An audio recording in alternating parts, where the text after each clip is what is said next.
North Carolina is my home, here where the Smokies rise.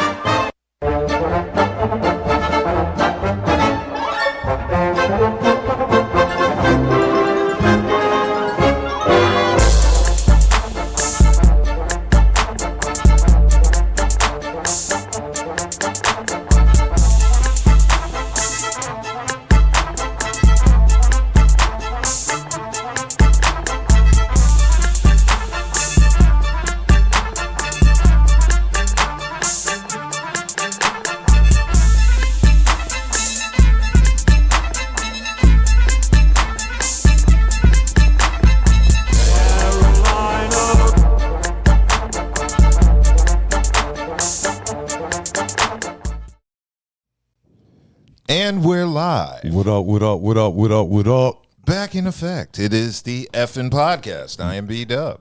I'm Branson. Effin' Podcast 919. We got Yes. I'm so used to just saying Effin' Podcast. We got to hit the tag. Effin' Podcast 919. In effect. Before we get started, like, share, comment, subscribe. You know what the vibes are. We appreciate anybody tuning in tonight. Getting ready to check us out this Saturday before Thanksgiving, the Saturday before the Cowboy-Eagles game. It's a lot going on this Saturday. Yeah. So if you're checking us out, we appreciate y'all. And like I said, like, share, comment, subscribe. And so y'all are aware there will be no show next Saturday. No, it will be.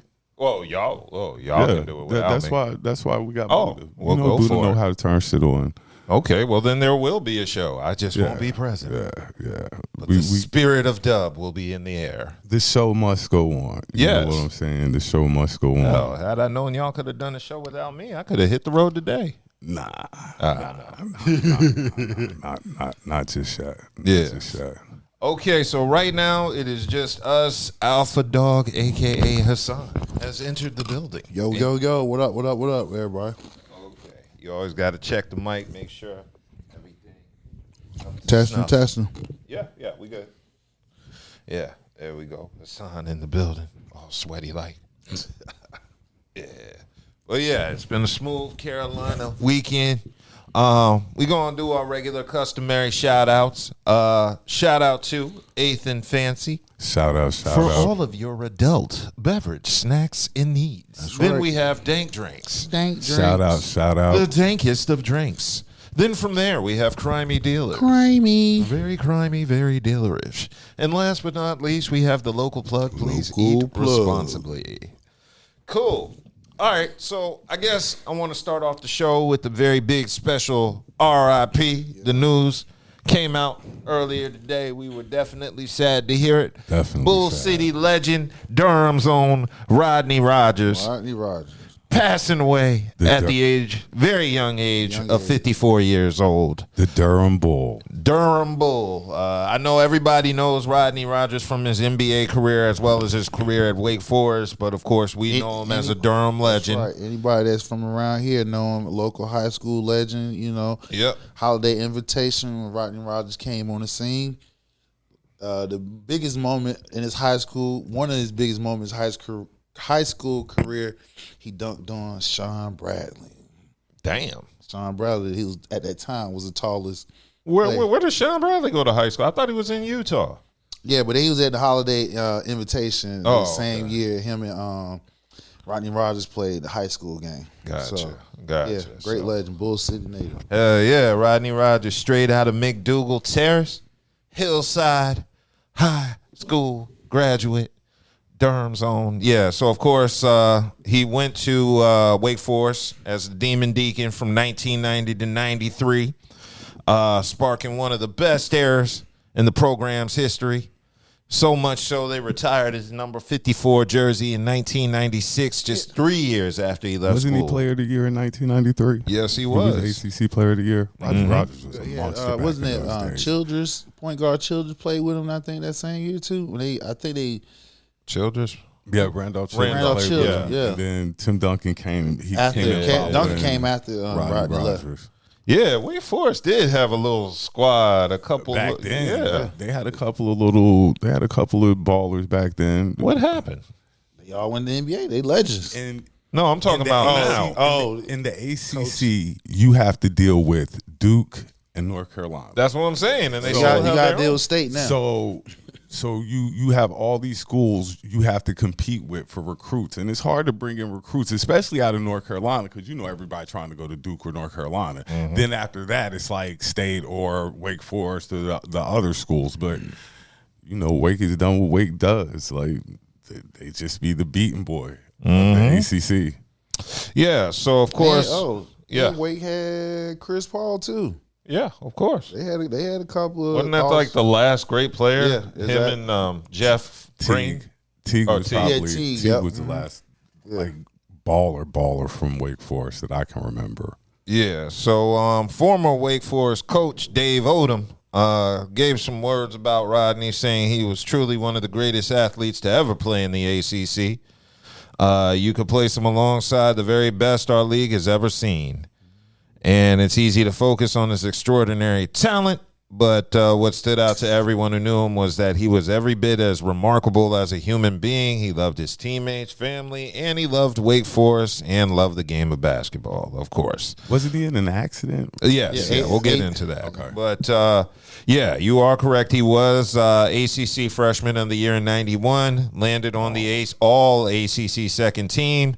Then first team honors in 92 and 93, ACC Player of the Year in 93. You know, of course, his nickname was the Durham Bull, of course. Led Wake Forest to the NCAA tournament 3 times and a Sweet 16 appearance in his final year. And it looks like he is the only Demon Deacon to earn ACC Freshman of the Year and ACC Player of the Year honors, and is one of only 7 players in ACC history to achieve the feat. So, of course, he ended up drafted 9th overall in the 93 draft. Who did he go to?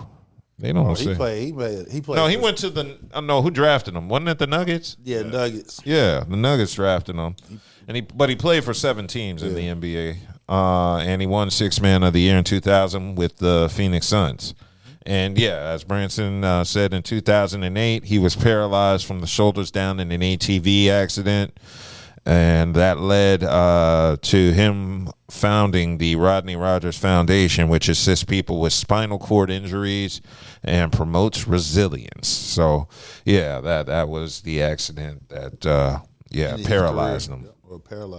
Yeah, I can say personally, I met Rodney Rogers a few times in Durham before the accident when he was up and about. He was a real cool guy. I don't have any negative things to say about him. I 2 brief interactions with him, but very humble dude. He was also honored as a distinguished alumni of Wake Forest in 2022 and received an honorary doctorate from the school. So that's Rodney Rogers, y'all. Like I said, Durham legend, Wake Forest legend. Definitely remarkable, memorable player. I was watching a lot of Rodney Rogers highlights today. I saw that highlight where he scored 9 points in 9 seconds. R.I.P. to the Durham Bull. And back when Rodney played, the ACC was a madhouse. Yeah. Like, that's when basketball was basketball. Like, I think college basketball might have been one of the biggest sports at the time. I don't know if college is as big as it is right now. But back in those days, the ACC, Big East, like, it really went down. We're going to miss the Durham Bull. We definitely going to miss him. R.I.P. Rodney. Yes, so R.I.P. Rodney Rogers. Yeah, and also want to give a quick R.I.P. to Jelly Bean Johnson, the drummer from The Times, who passed away this week as well. I think, he passed away in Minneapolis today at the age of 69.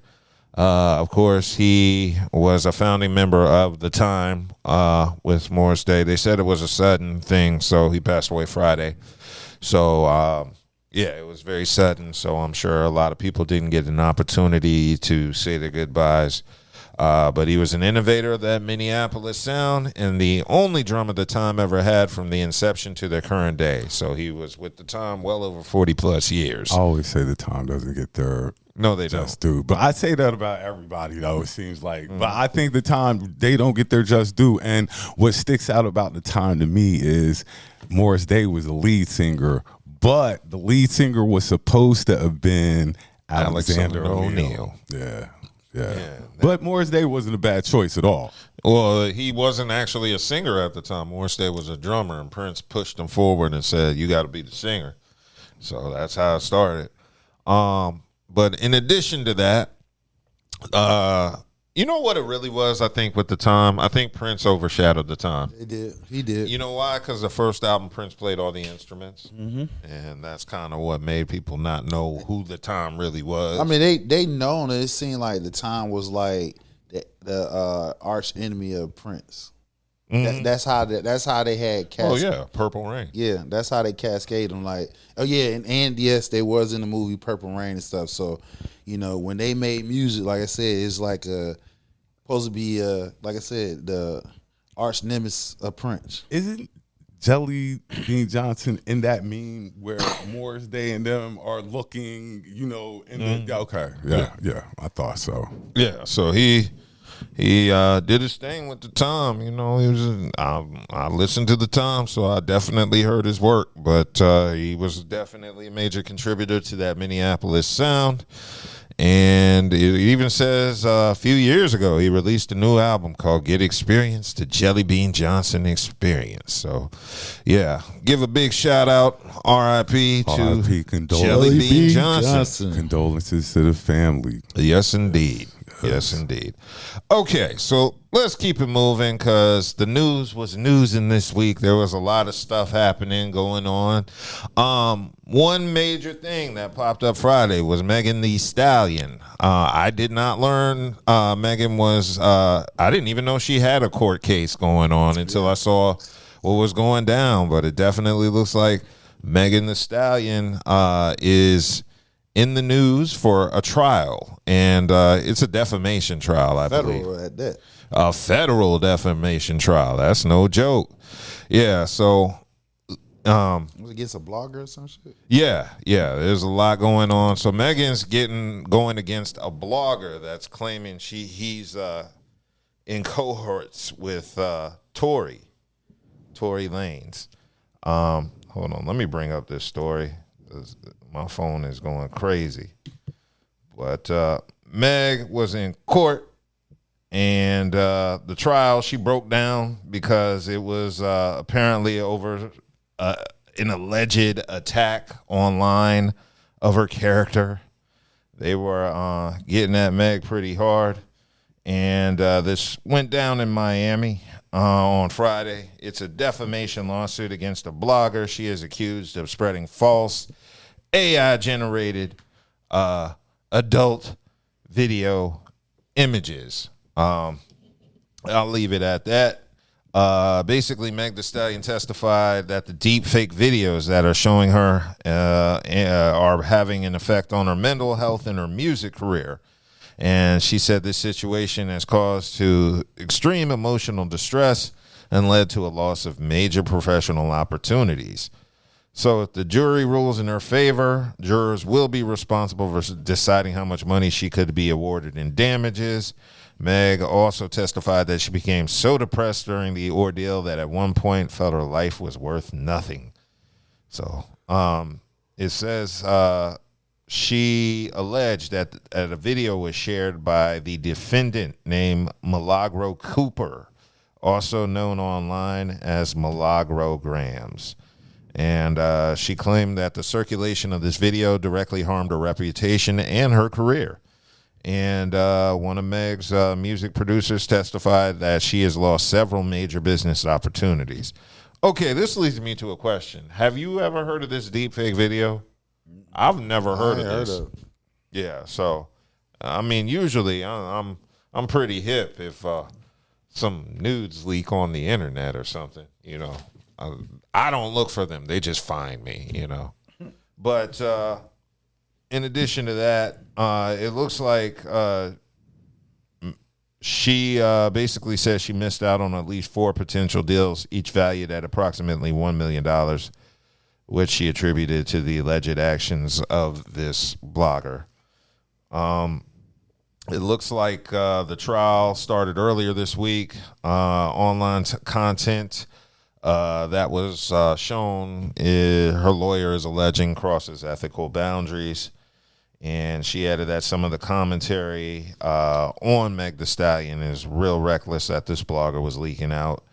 And it also led to Meg telling jurors that she completed a 4-week therapy program that cost $240,000 while struggling with feelings of hopelessness. God damn, that's a That's a lot of bread. I'm sorry. I never knock mental health, but my shit would have cleared up once they told me the price. Well, I guess you and her state of mind, she got the bread. So Yeah, I know, but still. that's like $250 to her. Like, you depressed and sad, I'll be like, yeah. She went like, to a high-end joint. give me $240,000 and we'll make you happy. I said, I'll be sadder after that. Hell no. That's a new exotic car. But yeah, this lawsuit goes back to October, and I mean, I ain't even cut you off. If you really look at it though, the type of money that she done missed, yeah, you know what I'm saying? That that's like $4 $250,000 million total. Right, exactly. She need to invest that $200. I'll go sick too if I lost $4 million on some BS. Yeah, My mental be messed up too. Ain't no chump change. exactly. So this lawsuit was filed back in October and alleged that this blogger intentionally spread false information about Meg in an effort to support Tory Lanez. And so she's alleging that this dude is conspiring with Tory Lanez in regards to all the deep fakes and stuff like that. So that's where they're at right now. Meg broke down on the stand crying, describing all this, and they'll resume the trial Monday. It looks like the blogger is expected to take the witness stand, and a jury decision in the trial could come as early as Tuesday. So doesn't seem like it's going to be a long-ass trial if it started last week and it's expected to end Tuesday. But they want that shit done because everybody want to eat turkey on Thursday. So they like, let's hurry this shit up. Yeah, let's hurry this shit up so we can get some turkey. I've just never even heard of this. I didn't either. Yeah, I'm like I said, I'm usually good with internet rumors and shit. I do a podcast. So I was a little shocked about hearing about this. So, I mean, but if what she's saying is true, you know, I'm with her getting the money. I don't have an issue with this, assuming they can prove that this person has been out to destroy her. And yeah, if you can prove that you lost $4 million, I do think he should come off something. So that lets you know, with all this AI stuff going on, don't do deep fakes. That shit will always come back to you. And as somebody who works in IT, we always have a way to trace back to the original location. There's always some metadata within the file you can use. Maybe have to get an API and check on the back end. But yeah, don't do that shit. For all the people that aren't familiar with technology and how it works on the security side, they can trace it and locate who it came from. And then from there, you'll be in big shit. So in addition to that, this one threw me off. Meg Thee Stallion rejected the Call of Duty collabo after learning she was going to be a shootable character. That threw me off because it's Call of Duty. And everybody's shootable. Yeah, everybody's shootable. But she said it's from the PTSD she was diagnosed with after being shot by Tory Lanez. Yeah, so that. Yeah, no, I can't say allegedly. He is found guilty. Yes, he was found guilty. Even for though Meg. it was highly suspicious, but you know, you shoot somebody and you have no gunpowder in your hands. I don't know about that. You know. Yeah.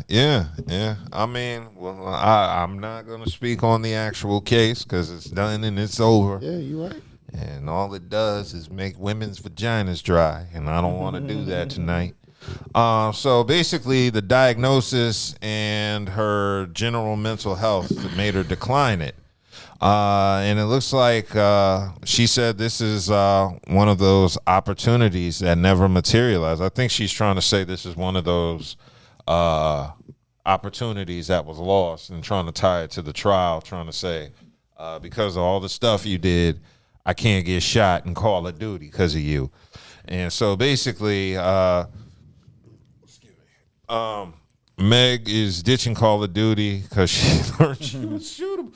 That's bothering me because it's like you got all these rappers in these video games. You got the 50 Cent game where he's shooting people and getting shot at. You got got Def 21 Jam fight New You York. got 21 Savage in Call of Duty. Like, you got other characters in Call of Duty, you know what I'm saying? But to turn down that money just because you're a shootable character is kind of like corny. Yeah, that's a little weird, but hey, I mean, like you say. But she entitled to do that. She got the money to turn down money. All money ain't good money. yeah, maybe she turned it down under the belief that she could get more money out of this defamation trial than she could have from the actual Call of Duty appearance. I don't know. But, yeah, they're trying to tie this all in together with the original case. I'm just stunned at that. You didn't know you were going to be – what did she think she was going to do? That's the part that got me. I'm like, what were you going to just be twerking and the bullets ricochet? They were going to name the gun after you. This is the Meg Thee Stallion camp. Hell yeah. You know what I'm saying? Like, if you're going to be a character in the game, you're going to be shootable. Okay, so battle, that's like a real listen, because I don't play the shooter games, Call of Duty and all that shit. Buddha been trying to get me on Battlefield. I'm still on the old Call of Duty. I heard the new Call of Duty ain't hitting on shit. I don't know. Now you gotta go to dang. What is it? I forgot the game was on the tip of my head. What? The Ghost, Recon? yeah, Tom Clancy Ghost Recon, that new joint. I don't know. Bro, I'm going to be honest. With all the podcasting and work, I don't want to, like, get into other video games. I got 2K. That's it. I get my little rush from 2K. I play it after a long day, about 1 a.m. Don't get me started. My controller's drifting to the left, so I can't really even play like that. I'm a little, yeah. I got to come up with the $80 to get this new. $80? Get a used one. I need a new one. Like, I'm not just going to throw money into. I'm sorry. That's another reason I PC game, because I just bought a brand new controller for $30. And I mean, I'm sure I could probably find one for that price, but I just want a new one. The holiday season coming up, that's the least I can get myself. I'm not going to get much, so I might as well get myself a controller. I ain't even going to front. One time when I was like a teenager and I had a Genesis, I had the 6-button controller. And the top three at the top, the three. Yeah, three.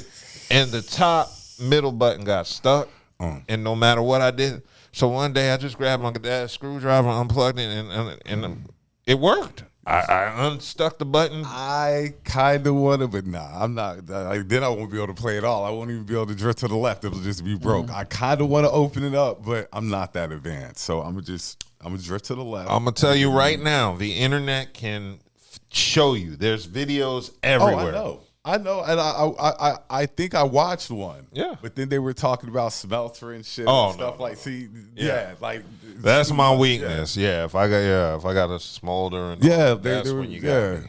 I thought there's like on the controller, anybody who has a PS5, there's like a little button at the bottom. They like hit the button and it'll reset the controller. So I'm beating the button like, okay, boom, I'm gonna be back in the game. Hell no, shit, still drift to the left. Yeah. Probably even harder now. Yeah, any of that soldering? No, I am good on all that. Yeah, that is the one thing I do not do. Yeah, so yeah, Meg is screwing up on this one, but you know, hey, if she really does have PTSD, then more power to her. I hope they don't they need to put her in a better video game like Fortnite or something happy like Tetris. What would Meg Thee Stallion be good? All this Fortnite is Call of Duty for kids. Yeah, Fortnite is shoot a game too. Like it's just Call of Duty for kids. Exactly. Put Meg in Roblox or put her in something nonviolent. I don't even know what the kids play other than Roblox. Put her in the WNBA. Put her on 2K. Put her in the WNBA. Celebrity, get a couple of celebrities. Yeah, actually, Meg would, because I forget Meg tall as shit. Have her dunk on Clay. Put her in the WNBA. Yeah, that'd be dope.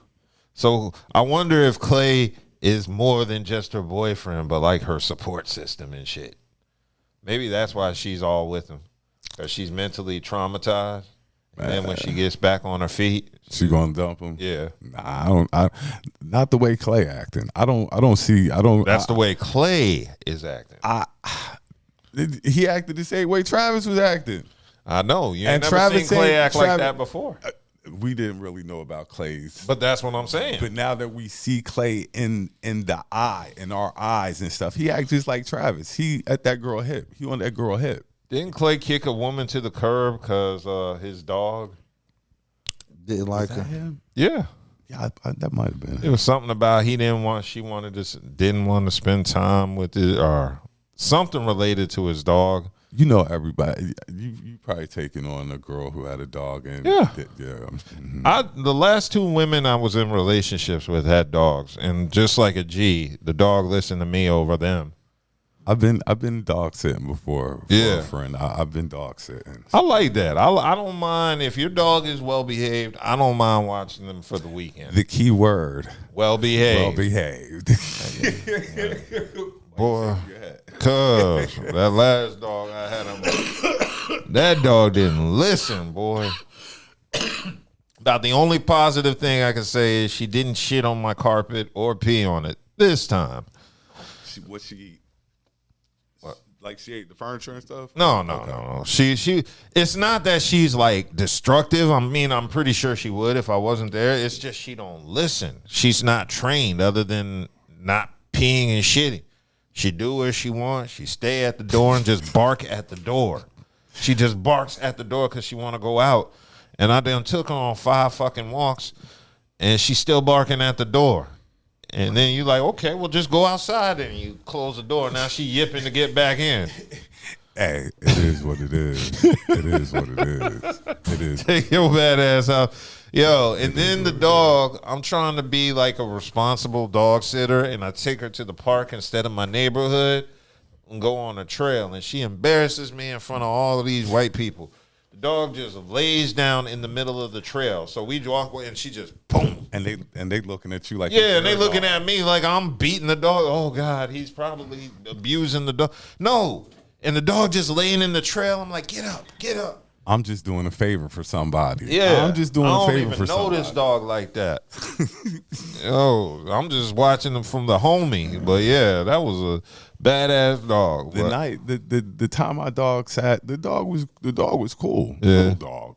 The dog was cool. Ain't really caused no scene or nothing. Like it might have went in the house once, but it was so small. It was a quick clean. So we've all been caught up dog sitting once or another. I like dog sitting. That's kind of fun. I like having a dog for a limited time. Almost like having a kid. Yeah, exactly. Same thing. I got to deal with that shit this week. Oh, man, don't make it sound like that. You ain't seen your nephew and niece in a minute, man. I know. They're going to be loving all over you. They don't. They're going to love all over you, man. They don't like me like that. Whatever. No, they're teenagers now, so everything. This is when they start asking for stuff now. I've tried. I've even tried. I'm like, what do y'all want for Christmas? Well, you should be straight then. Yeah, I know, but still, you want to be the cool uncle. It's hard because they don't play along. I be like, I got a whole ass credit card here, and y'all don't want to do shit. Hey, be thankful, because damn, you could have some that run through your damn pocket. Oh no, they can't. I said, be thankful. You'll have some that be trying to run through your damn pocket. They can try. Yeah, but the fact that you got non active participant nieces and nephew that want them, like, you know what I'm saying? Just roll with that shit. All my nephew wants is apples, and my niece is the candy eaters. So it's like you got to get fruit, and then you got to get sugary shit. My daughter, shout out my baby girl, I love her. My daughter was like, I don't care what you get me for Christmas. Just wrap it. Just wrap it. I don't care what you get me for Christmas. Just wrap it, so she can tear the wrapping paper off. She doesn't want it in a bag. She doesn't, because you know how we'll do. Here, you know, it's in there and stuff like that. She was like, just wrap it. So, yeah, you know what I'm saying? So I got That's you, baby simple girl. as hell. Yeah. You don't wrap your gifts? Nope. Oh, man. Boy, it slides in that bag so easy. Yeah. It slides in the bag so easy. Do you know how to wrap a gift? And Nope. you put a bow on the bag. Nope. You don't know how to rap. Okay, Buddha has joined us. Man, Buddha. This new spot I go to for my food, they're so disappointing, man. Why? Because it's supposed to be on. So What is it, first of all? Yeah, we can do a food review right now. I'm not going to, manure on them. Are they black owned? I doubt it. Then fuck Okay, it. Tell fuck them. it. But hey, you never know what happens in this day and age. industry. Yeah, man. So How did this? I will say the shorty was like, what the fuck is wrong with these wings? I heard that all the way from the back. So once I heard that, I was like, oh God. You already know. How do you mess up chicken? Hey, I don't know, but as long as they took care of it. So we know not to go in that area. Right, exactly. Well, I'm about to find out because she said. Wait, have you ever ordered them before? Yeah, I went there the other week. Oh, But they're always so you know how you got the order time, and it's like I'll be ready. It'll be ready by this time. Like, all right, bet. I'm out there. It'll be ready by this time. And take it from somebody who works in the service industry, and I know what you're saying, but sometimes it be orders on top of orders. Oh no, and on top bro, of that, it's I mean that's Saturday cool, night. but don't lie to me though. Oh, no like doubt, you should incorporate all these orders that you have into my pickup time. No doubt, no doubt. Like I'm there at my pickup time. working in the service. Now I'm just there. Now I'm just there. My car running. Like I gotta keep walking in and out because it's the season. that was one of them things. Yeah, like I ain't about to go back and my car gone and all that. Like, hey man, come on, yo, where my food at? Like I said, working in the service industry, sometimes you could get caught up over there trying to get these orders out. You know, everybody ordering online and stuff like that. It's Saturday night. Don't nobody really want to go out. Don't nobody want to cook. So you got a screen full of orders. I can only But no, imagine. I'm just not to excuse them because hey, we expect a certain Exactly. service. We expect a certain service. We got a little. Go ahead. Before Dub wanted to tell you what he was drinking. Oh, before you go, you want to address in the chat because they're talking about. Yes, I see Millery. I've got 30 great nieces and nephews, and I buy them flavored popcorn. And yeah, that's a good idea. That ain't bad at all. flavored I popcorn. might order a tin of popcorn and Yep. say, "Here's your Christmas gift." Big And ass, wrap a it. big ass can. Yeah. Inside a big ass can, they probably got 3 or 4 different types of flavored In popcorn. fact, they got that place at the state, the fair. Yeah. Fairgrounds. That yeah. the shout out farmers to the. I'm about to say, Dub, you're gonna have to make this stop Hershey, next or Hershey 2 weeks. Goddess 2569 said go to Southern Burn. Burn Chicken Nashville Hot on Hillsborough Street. You're gonna have to go there in 2 weeks then. Why? Yo, Cause we ain't gonna be here next week. I know. we gonna See? do it Saturday. We gonna do it Saturday. We are? Yeah, we gonna be back. You gonna be you back? better tell Buddha if he's operating. Hey, the you, camera. you better you better if tell Buddha me. Gonna be here, we gonna do it. Like if he back, we back. Yeah, I'm about to say I'll be back. I'll be back. Hey, now let me say this, and oh, shout out to my cousin, man. Shout out Bree. It's her birthday. I knew it was somebody's birthday. I forgot about. Shout out Bree. Happy birthday. My man. wild. Well, hopefully she ain't as wild, but shout out Bree, man. Hey, I always tell y'all the Metro make a monster out of anybody. You stay down there it long enough. does. If the Met get his hands on you, nigga, you gonna turn into a monster. Yeah, it does. Is that a good monster? Not look, he said not. It's just a monster in general, yo. It's just the way once you. monster. Like cheese? You have to. You're going to adapt. It's an to the adapt- streets. yeah, it's an You're going to adaptation adapt of to life. the streets, one way or another. You're going to No way you adapt to look the at it. streets. I know, There's no way to get around it. You're going to adapt. Shout out to my All my cousin. family is in Columbia, so I know. Yeah. Yep. the Shout Met out is to the wild. McNeils and Okay, all well, out down since there. we were talking about kids and all that stuff, What were you drinking? Yeah. what? Oh, I was just drinking a regular Sprite. Well, No. it See, was, listen. it was a Sprite, but it was a winter cranberry selection, and it was No, delicious. you know what? That is good. I like that. yeah, that like- shit. I bang. tried that. That's So we bang. take labels off. Dub was like, "Well, how they gonna know what I'm drinking? You gonna tell them what you drinking?" Yeah, it know, was- at that You time can't- of year, a what's our winterberry favorite- Sprite. What's our favorite? Mine is that creamy vanilla Coca-Cola. No, Oh, you like Coquito? no, Coquito too. But the only time I go to McDonald's, Oh yeah, holiday pies. only time I go to McDonald's. Oh yeah, I forgot. Yeah, see, I ain't forget. From one fat dude to another, I Yes. ain't forget. You ain't nowhere near fat no more. Yeah, you ain't, bro. Me and this dude sat at the drive-through line for 45 minutes for these. Yeah, and waited on a holiday, and it Waited was on a worth holiday, it. Oh, that's too. savage. Yeah. it was worth That's it. savage. Exactly. That's Wait in line for an hour And for it some was damn worth pies. it. Yeah, it was worth it. Well, that bitch was hot, huh? That's the worst Yeah, part. it is. Now that's the fat boy coming Right, out. exactly. And you know how bad it was? Because Cookout was right next door. We could have got a milkshake and called it a day. We said, Right. fuck that. Holiday pie. Holiday pie. Holiday. Let somebody else get the your guts. Yeah. Okay, let's keep it moving because I did want to discuss our main topic, which was Brian McKnight being in the news this week again. This time he did an interview with Anton Daniels. I actually sat there and watched the whole interview. It was actually interesting. The one thing I learned is Brian McKnight is an asshole, but he's a talented asshole. He's a very smart asshole.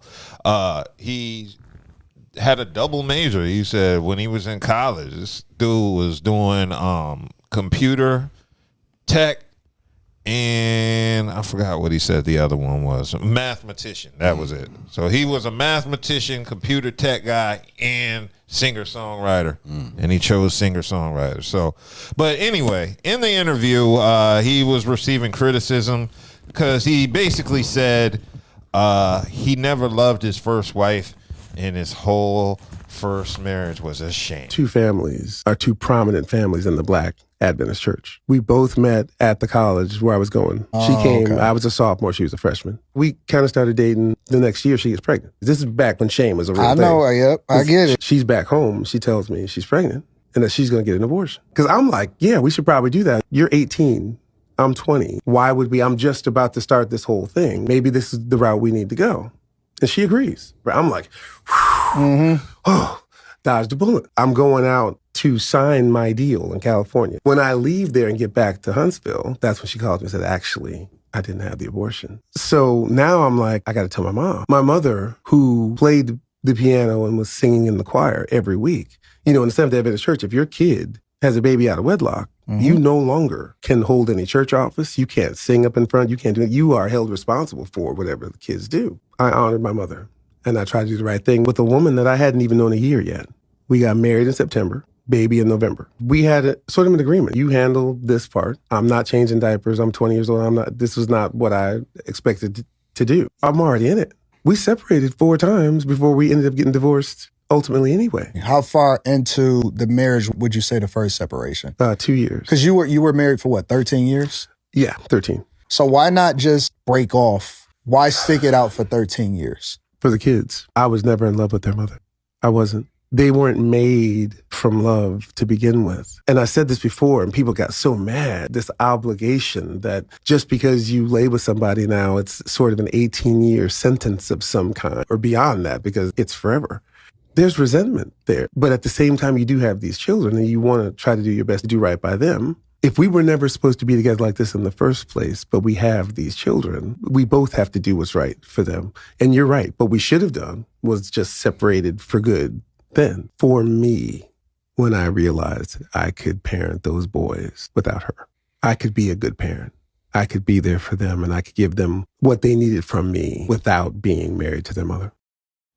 So that was Brian McKnight, just giving his side of the story. So now, ladies, now that you know that, you got to love him now, right? Yeah, so that was just a small portion. He sounds like even more of an asshole now, though, after listening to him. He sounds like a dick. And it's not about the marriage part of the women, but how you talking about your kids, your children like that? What? The fact that he had on and they weren't made out of love and all this. If you really want, how many kids are made out of love? Yeah, exactly. If you really want to be honest, how many kids are actually we playing this? We love it. We had a good time. We probably fucked up and got knocked up. I can honestly say, I'm one of those niggas, yo. I'm pretty sure I was made from love, and my youth, all 3 of them. Even if it wasn't. So you I ain't mean cut you off. So you had all your kids when y'all was married. Correct. Okay, so he said the thing with him. He said, no, I understand that they were married though, but he's saying they were forced. He's saying they were forced, or he was forced to. And it's not that he was forced. The shotgun. Oh, I'm having a baby. We got to get married. Now you're scared of all the religious backdrop and all that. Well, that's how I was back in the day. It doesn't matter. Yeah, that was the 90s. Like he said, it doesn't matter because you're still. Wait, you still have at to Alabama. You still have to be accountable. It's the whole word is accountability. And he was. He stuck it out even though he ain't like her. Well, he was in college in Alabama. He's from, he said, Buffalo. Okay. So the thing is, it was a situation. He just wanted some cooch and he got it, got knocked up, and he stayed because what he did. That was his choice. Accountability. Yeah. That was his choice, his decision. Nobody told him he had to get married because he had a baby. Well, it was He did it for his mom. He did it for his mom. It was based off his respect. His mom for ain't it. get married. I understand that he respect his mother and he respect. I respect my mom. Right, See, and he that's the respect thing. the- But he was saying his mom's life at the church would have been screwed up. Exactly You think because your of mama that. wouldn't hear you say this about the kids? Yeah, You her think- you her think- grandbabies. You think the mom will want you to hear? And you made another one? To hear Oh, yeah, you say he had that. two with her. That's what I'm saying. Yeah, but he married, so I mean, It what you doesn't- think? dude, if It you're not- does. If you're married, if you, Why you procreate? I'm just saying, listening to him. If you listen to him, I feel what you're saying. if you're not really involved in it, and you already got one, and you talking know, about he in his early 20s and too. you, but still, but you already 20 know on that you don't want. You know what I mean? You already know this ain't what you set up to do. And Why coming from a guy who this situation fits me, like, you know, you can't run from accountability, and you're responsible for. I mean, what he you didn't do. run. He just stayed there. The way he's saying it and how he's acting towards the kids, it says everything. Is that part? Is your it actions? says everything. So without That's knowing, what I'm saying. Like even listening to him now, and just how he really is an Okay, asshole. so right, I get what you're saying, but without knowing exactly what's going on, he did point it out since we've been covering him almost a year And now. you're using He your pointed mom's- out that the kids was turned against him. and you're using your mom as a scapegoat. Your mom would not I approve of don't, this stuff. think, you're I doing. don't think he's using his that was scapegoat. true. I think that's facts. If he's saying you're that, if he's saying saying that- that his mom, based on him having a child out of wedlock, it would have screwed her positions up in church. I believe that because Your there's a mom lot of wouldn't churches want that you set to up like feel that. How you feel about your kids? Yeah, but this is after the fact, so it's not like he said it during the whole process. He's saying it now. You see I know, but that's what makes it even worse. Well, I mean, again, we talking about he's speaking his truth. You feel what I'm saying? He had to suppress his feelings, his thoughts, because he didn't want to have a kid by her. She chose to keep the kid, so he can't make her have an abortion. And he didn't run off not to be a deadbeat dad, so he stand on business. Now, did he like it the whole time? No, he did. That's what happens when you dig your grave. But not even gotta that. lay in And it. then when I think about, okay, y'all got married, you had a kid, you didn't want to have a kid, and you don't want to be married. Why continue? You know, all right, you jumped the broom too quick. You jumped the gun. Get out of it early. Not He can't. He can't. He had to marry her. Well, he said out of He did, no, listen, you married her, you did all that. Now you're in the marriage. You had the baby. All that.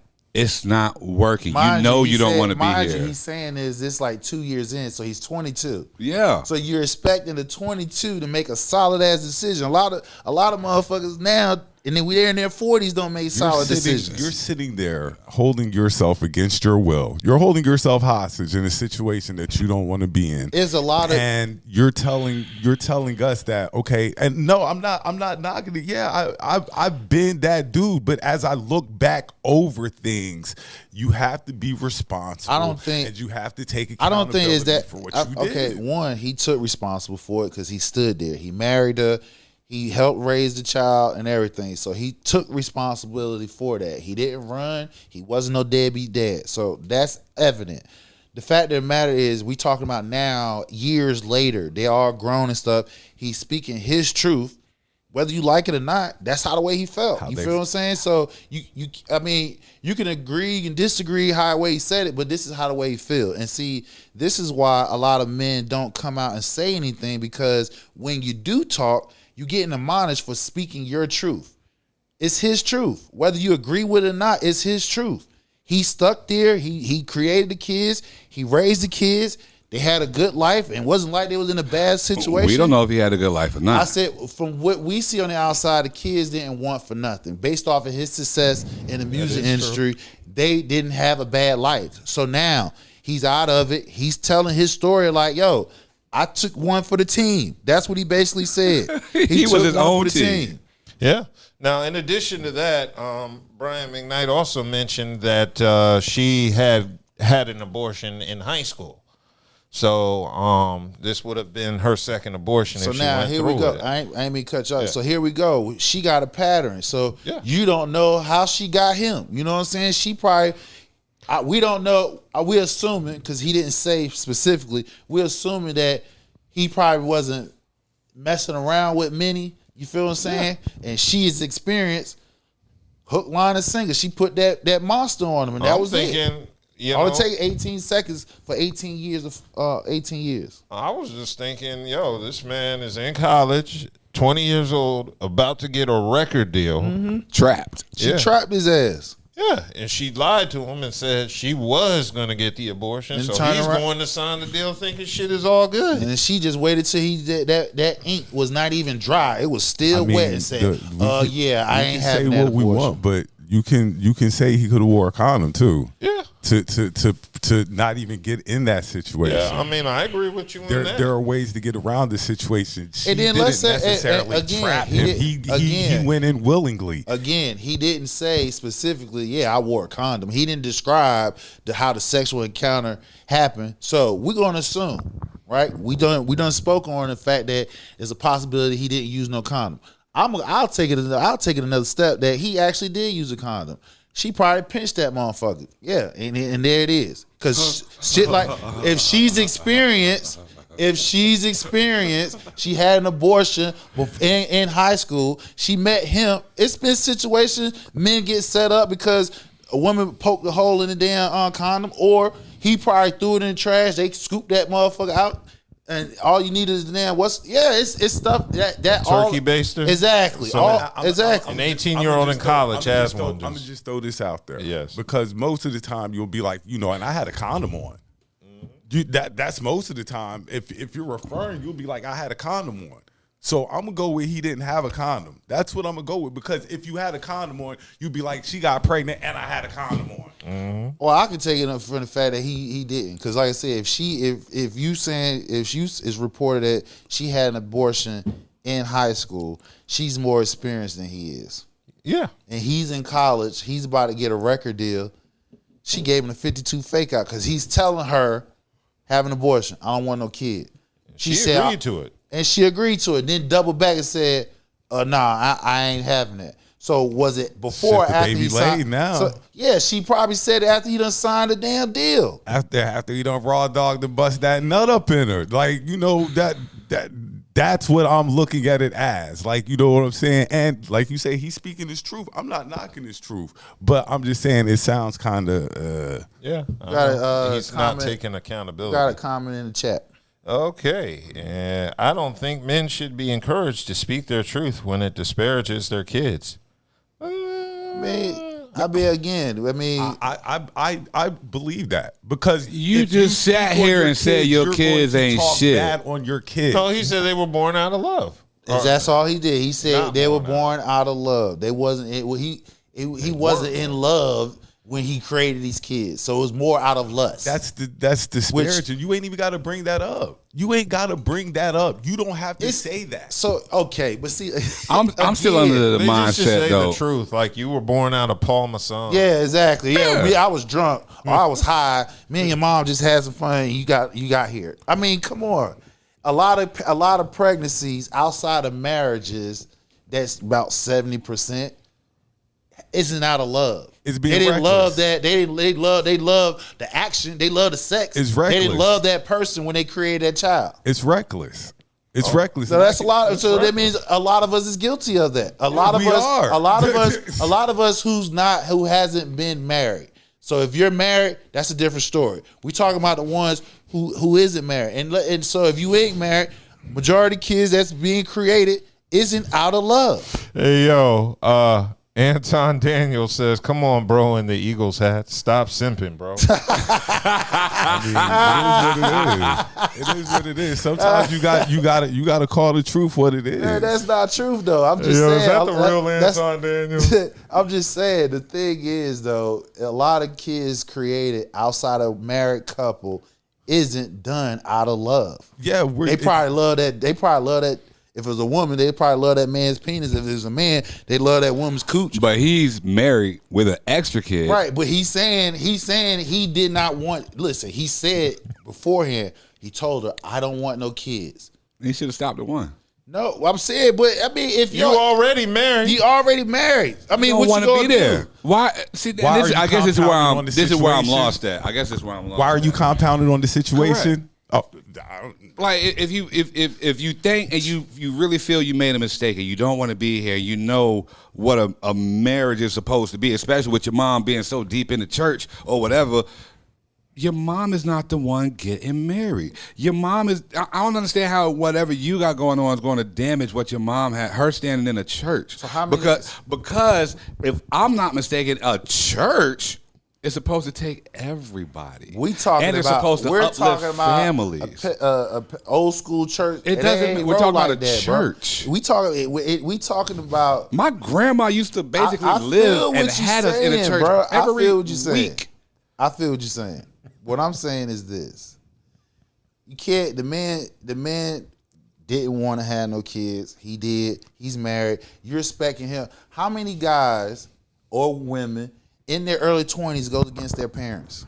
Yeah, I was too scared to go against my parents. You know what I'm saying? The only ones that go against you, one of few. Yeah. Majority of us, the majority I of us, wasn't pissing my pops off at 21. Majority of us, we ain't bucking early 20s. I ain't marrying nobody. Exactly. Though. I keep it real. You feel what I'm saying? Now, I wouldn't. My dad wouldn't put me in that know- situation. I was going ape shit. I know we were Until going I against about our parents. I know we 25, were. And my parents damn will near tell you that 30. we were going against them. okay, Damn so near that's 30. the I difference. believe it. So that's the You see what I'm- difference. like, I don't- You are admitting and acknowledge that you was going against your parents. A lot of us didn't do that. We respect our parents and what the hell they saying. So even though we didn't want to do it, we did it because out of respect of our parents. Okay, how much did you respect? Were you still out here fucking before you were married? I mean, Were you out here fucking before you were right. married? Because that's one of the main things your parents going to tell you. Don't be out here fucking unless you're married. Don't be bringing no kids into Maybe this world y'all unless you're married. No, not mine. Mine didn't say that. My I'm just mom saying, didn't say like, that. there's levels to everything. That's why I don't understand why people always try and throw it on a religion or something like that. Like, Because nigga, if be that's accountable. what you are trained to do every day of your existence, brainwashed. That's not brain. If your dad, if he was still so concerned about his mom, he wouldn't be saying nothing. Hey, yo, Anton said, high top fade dude keeping it 100. That's you. Yeah, I or know. something? I know. Okay. No, it's Buddha. Yeah. No, so in addition to this interview, yeah, and shout out Anton. Yeah, shout out Chad. I watched the whole interview. But yeah, in addition to that, they went over Brian McKnight's divorce proceedings. I thought, he was going easy on her with the divorce proceedings. He was saying he paid $18,000 a month in combined child and spousal support, $8,000 spousal, and he said that was $5,000 and $5,000 for the two kids. And then he said he added that the obligation lasted until his youngest son turned 23. And that he gave up a percentage of the songs written during the marriage. So that was expensive. That's very expensive. So that man can express what the hell he wants to because he paid for that. Literally, figuratively. Yeah, now he did, of course. You know what I'm saying? Because that's what you stuck it out to do. He done it the whole entire process. So he like, hey, even though I had these children, I ain't like it. So I mean, shit. I mean, love it, hate it. It's his truth. You feel what I'm saying? We should not be admonishing people for speaking their truth. If this is how they feel, this is how they feel. Either you respect it or you don't. Yeah. No, I ain't respect it. I just say you sound like more guy. You still sound like more of an asshole. I mean, that's the point of the interview. Exactly. Brian McKnight is not going to get a fair shake on other media platforms.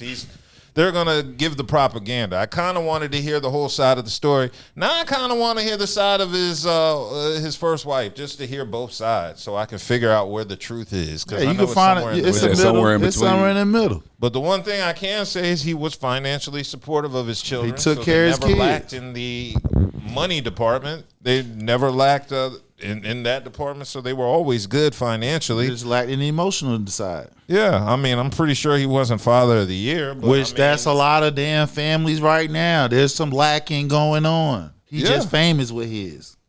Exactly.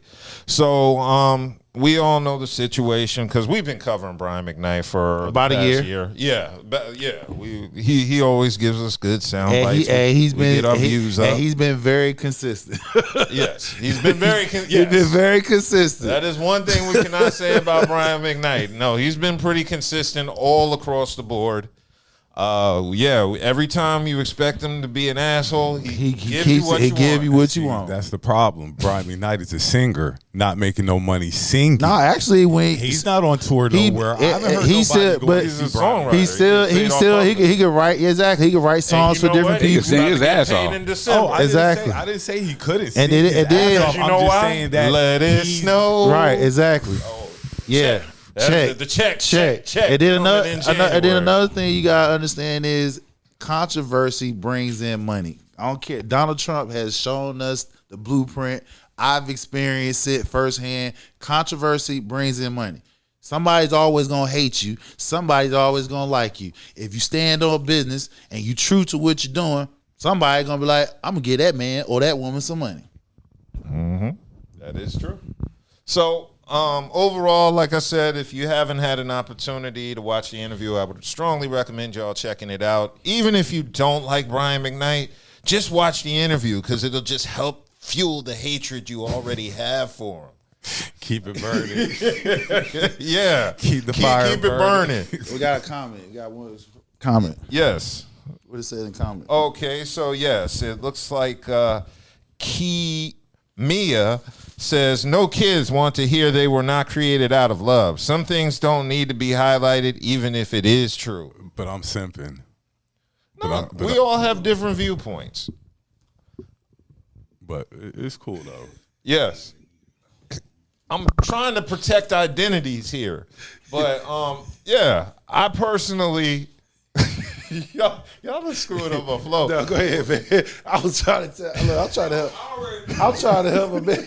Yeah, okay. I'm trying to help him out. so funny when it came out. He enjoyed his food, so I make sure that he don't get on camera. No. I mean, I agree with what she was saying. Oh, I agree with the It's part the truth. with no kids wanting to hear they're not created out of love. He said, "Yeah." You I said mean, it's that. hard for me to understand that point because I was born in a 2-parent home. So my parents were married when I was conceived and born. This is a 2-parent home. That's what it is. You're not seeing that he's saying it's a 2-parent home, but I don't care. Brian McKnight just said exactly what you're saying. Yeah. Well, In a 2-parent home, they're not being made out of love. So you can't guarantee that. Well, I was made out of love. Brian McKnight just said we didn't. How you know your mom was locked up and your dad was forced to fucking marry? You know what I'm saying? oh, he wasn't because That's I'm why the youngest. You don't say that. So yeah, he about was the your last one. kid. And You don't how say many of that. you? How many of This you? is just 2 of us. Oh, okay, It's just- yeah, I'm so- the youngest, and I yeah. have an older sister. Okay. And they got married in 77. My sister was born in 78. So, I mean, there was That's a... why you don't say that about kids. You don't. But if he are, you're but protecting anybody's feelings. But we got this. But Anybody's feelings. it's been evident that since we've been covering, Nigga went him all the way to the youth. right. But it's been I'm sorry. it's He went all the way to the kids. It's been evident since we've been covering him. He been going back and forth with the kids. You feel what I'm saying? So ain't no love lost between him and his kids. He already done said the wife done turned the kids against him. So it's hard feelings this. So if he say what he said, How can he really say the wife turned the kids against When him if you he just already said- has these yeah. sentiments? Like he's the one that said he has these no, sentiments. he said this in 2025. Exactly. Thank you. But he's been giving off these sentiments since we've been talking about him. The kids were grown when he gave off Exactly. these He didn't say it throughout the time. Y'all are saying this is his truth. It is. He's speaking it right now. So he's been feeling like this whole time when he was in the marriage, raising the kids and everything. Yes. You know what? I wouldn't be surprised. There's more people that feels like him. They So took. how do you know they felt love? If he's telling you they weren't made out of love, how do you know that he showed them love just because they're in a 2-parent household? No, he did. Because he was He- financially there, financially he took available. care of financially. Yeah. And money ain't love, but okay. I know. We got it. We got it. But I'm sure most kids would rather have money than money love. did be have money and no love, or have say love that. and broke his head. I'm not going to say that. I'm What? not going to sit there and say that because you know how many You have- poor I'm about to families. say, my grandparents, broken grew up families poor are as dirt, just as but happy they as gave ever, though. all the love out. That made Broke as everybody fuck. happy. Money, yeah, they might say it might buy you happiness, it might not. But I've seen with my own eyes people without money, dirt, broke, poor country, That's what I come but from. love. Okay. That's what I come So from. now, And that's true. Because why? I have family members that have done the same thing. But as it translates into today's modern economy, that shit don't work. If you broke, motherfuckers be mad at you. You can give all the goddamn love in the world. They looking at you like, why the fuck you bring me this damn world and you broke? You fucked up. I just saw on online just the other day a YN talking this. She's talking this like, why is you don't have the finances to bring us in this world. You bring us in this world, then we got to carry the burden and responsibility financially. Why? Because you didn't do it, so you banking on us to do it big in school, college, or whatever, to bring the family out. That's every single human being. Well, that's not what I'm saying. Nobody asked to be here. That's Like every single human that's been on this planet.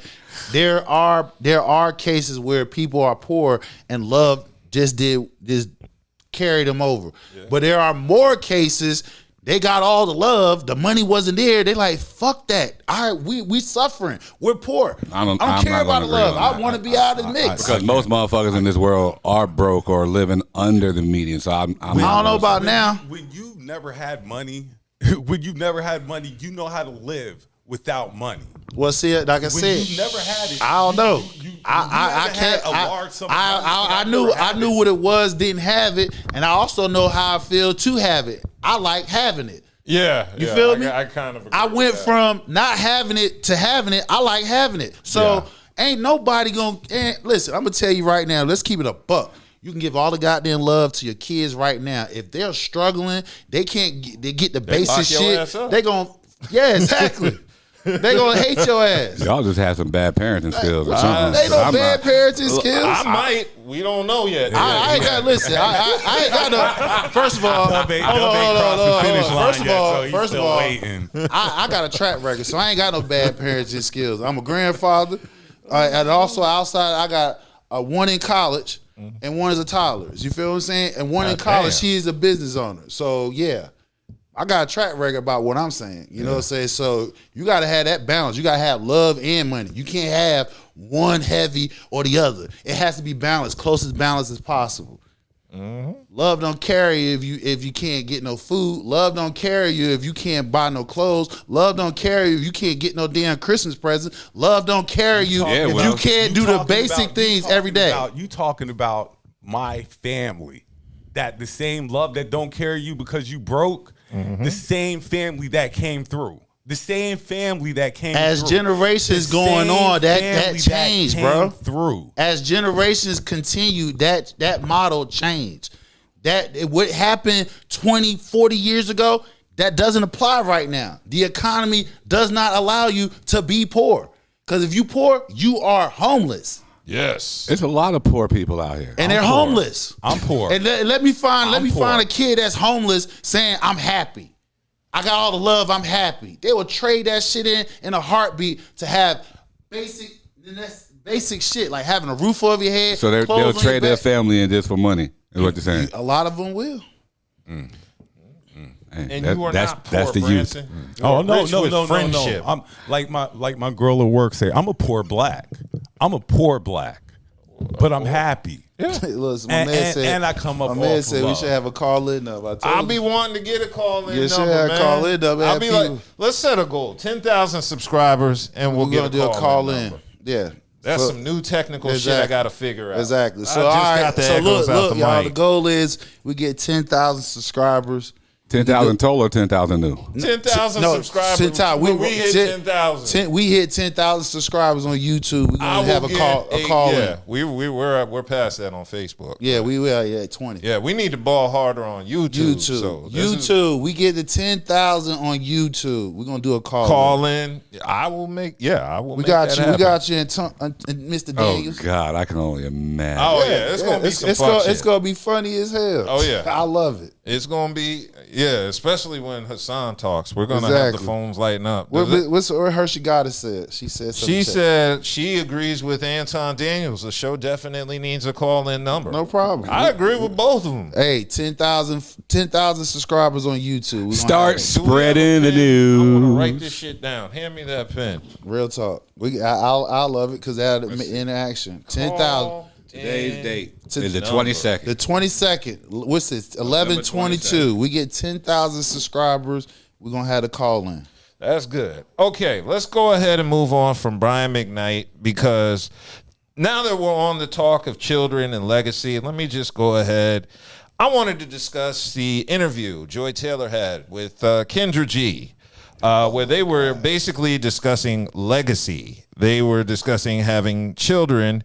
And let me go ahead and cue that. But what I'm saying is there are men who will be like, I want to have children, but don't talk about the wife, marriage, family part. Oh, just the like, I need to have kids to carry on my legacy. Yeah. Well, Nick Cannon is the perfect example of that. You know, he talked about how he had so many kids because what he was going through. So we only use celebrities because everybody knows what we're talking about when we say but there's plenty of people that do this. Right, Celebrities. There's plenty of people like that. So, and obviously it's not that important to Joy. No, I just don't think that you're starting a legacy. I think you're making humans. Okay. There's like a very big difference. Okay, just for clarity, what would be an example of starting a legacy?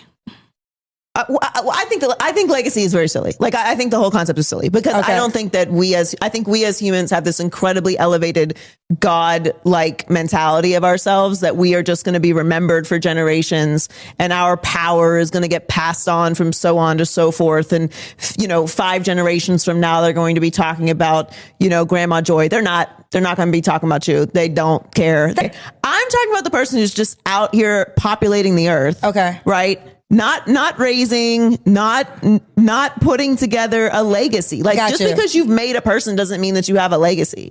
Oh yeah, no, you would be a wonderful woman for a man to have kids with. No, I would be a terrible person to have. Well, kids you don't with. want the point I'm making is I understand why a man would want to get you pregnant. To get Joy Taylor pregnant and to say that I have a baby by Joy Taylor and no other man can say that. Oh, do you know how many men would pay buku money just to say I have a baby by Joy Taylor? How much are we talking? There's no amount of money. I love children. I just don't want to have them. Right. I think it's great to have children. Right. I just don't want to have them. Right. I think it's great to want a legacy. That's not true. I think legacy is silly. I think it's great to want a family and to pass things on and recipes and all that. I think all this stuff is great. It's not for me. And I think that if you aren't actually building a family and you're just making children so that in your brain, your genes live on because you think you're special, it's fucking nuts. And that is not a legacy and it's total bullshit.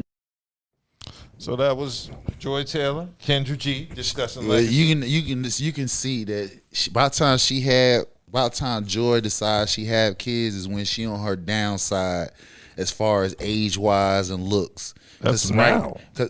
Well, I mean, that's now. Isn't Joy Taylor on the downside of 30? No, in her mind, she still got a lot of men that's at her feet. So when that slows down, she gonna want to have kids then, and then nobody ain't gonna want her ass. You said in her mind? Yeah, in her mind. She got guys, millions of guys that want her. Joy Taylor fine as hell, and you talk about in her mind? I'm sure there's plenty of dudes trying to jump on Joy Taylor right now. You're saying she's past her prime. Really? Well, I mean, just because you can get smashed don't mean you're in your prime. Right. So you're saying that Joy Taylor is past her prime? You can still be fine past your prime. That's what I'm saying. Question. You're saying Joy Taylor is past her prime? Yeah. Okay. How old is she? I don't even know. She's got to be close to 40 Yeah. if she isn't 40 now. Right. I don't know. And we all know when women gets near 40, having kids, it goes down. Well, my main issue with Joy Taylor is just the arrogance that comes with her attitude. Because the thing she got dudes at her feet. What I'm saying is when she get up older in age and they start looking at her ass, that's when she gonna want to start jumping on. She's 38. She's 38.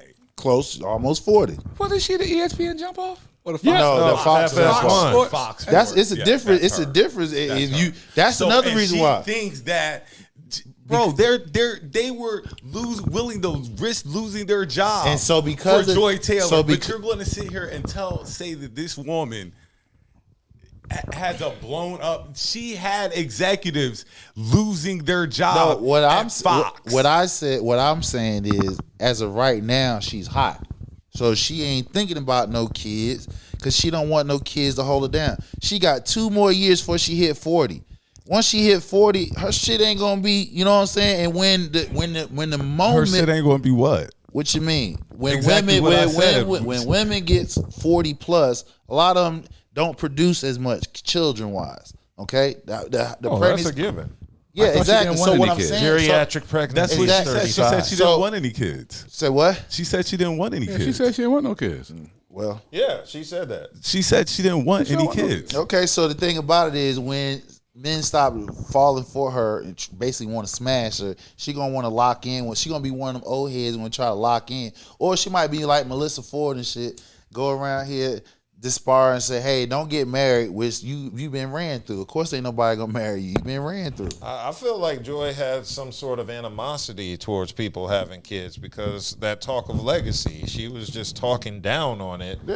And it just seemed like her and Kendra just weren't in sync on terms of legacy because it's Kendra was like totally opposite what she talking about. yeah, exactly. And Joy was just, I don't think she was even focused on legacy. I think she was just focused on shitting on men. Because that's what it really sounds what it That, was that's about. really what it was. She Yeah. wasn't talking because legacy is. Cause I still hear motherfuckers talking about Yeah, Martin Luther that's- King like, Jr. You can't have a legacy if you don't have children.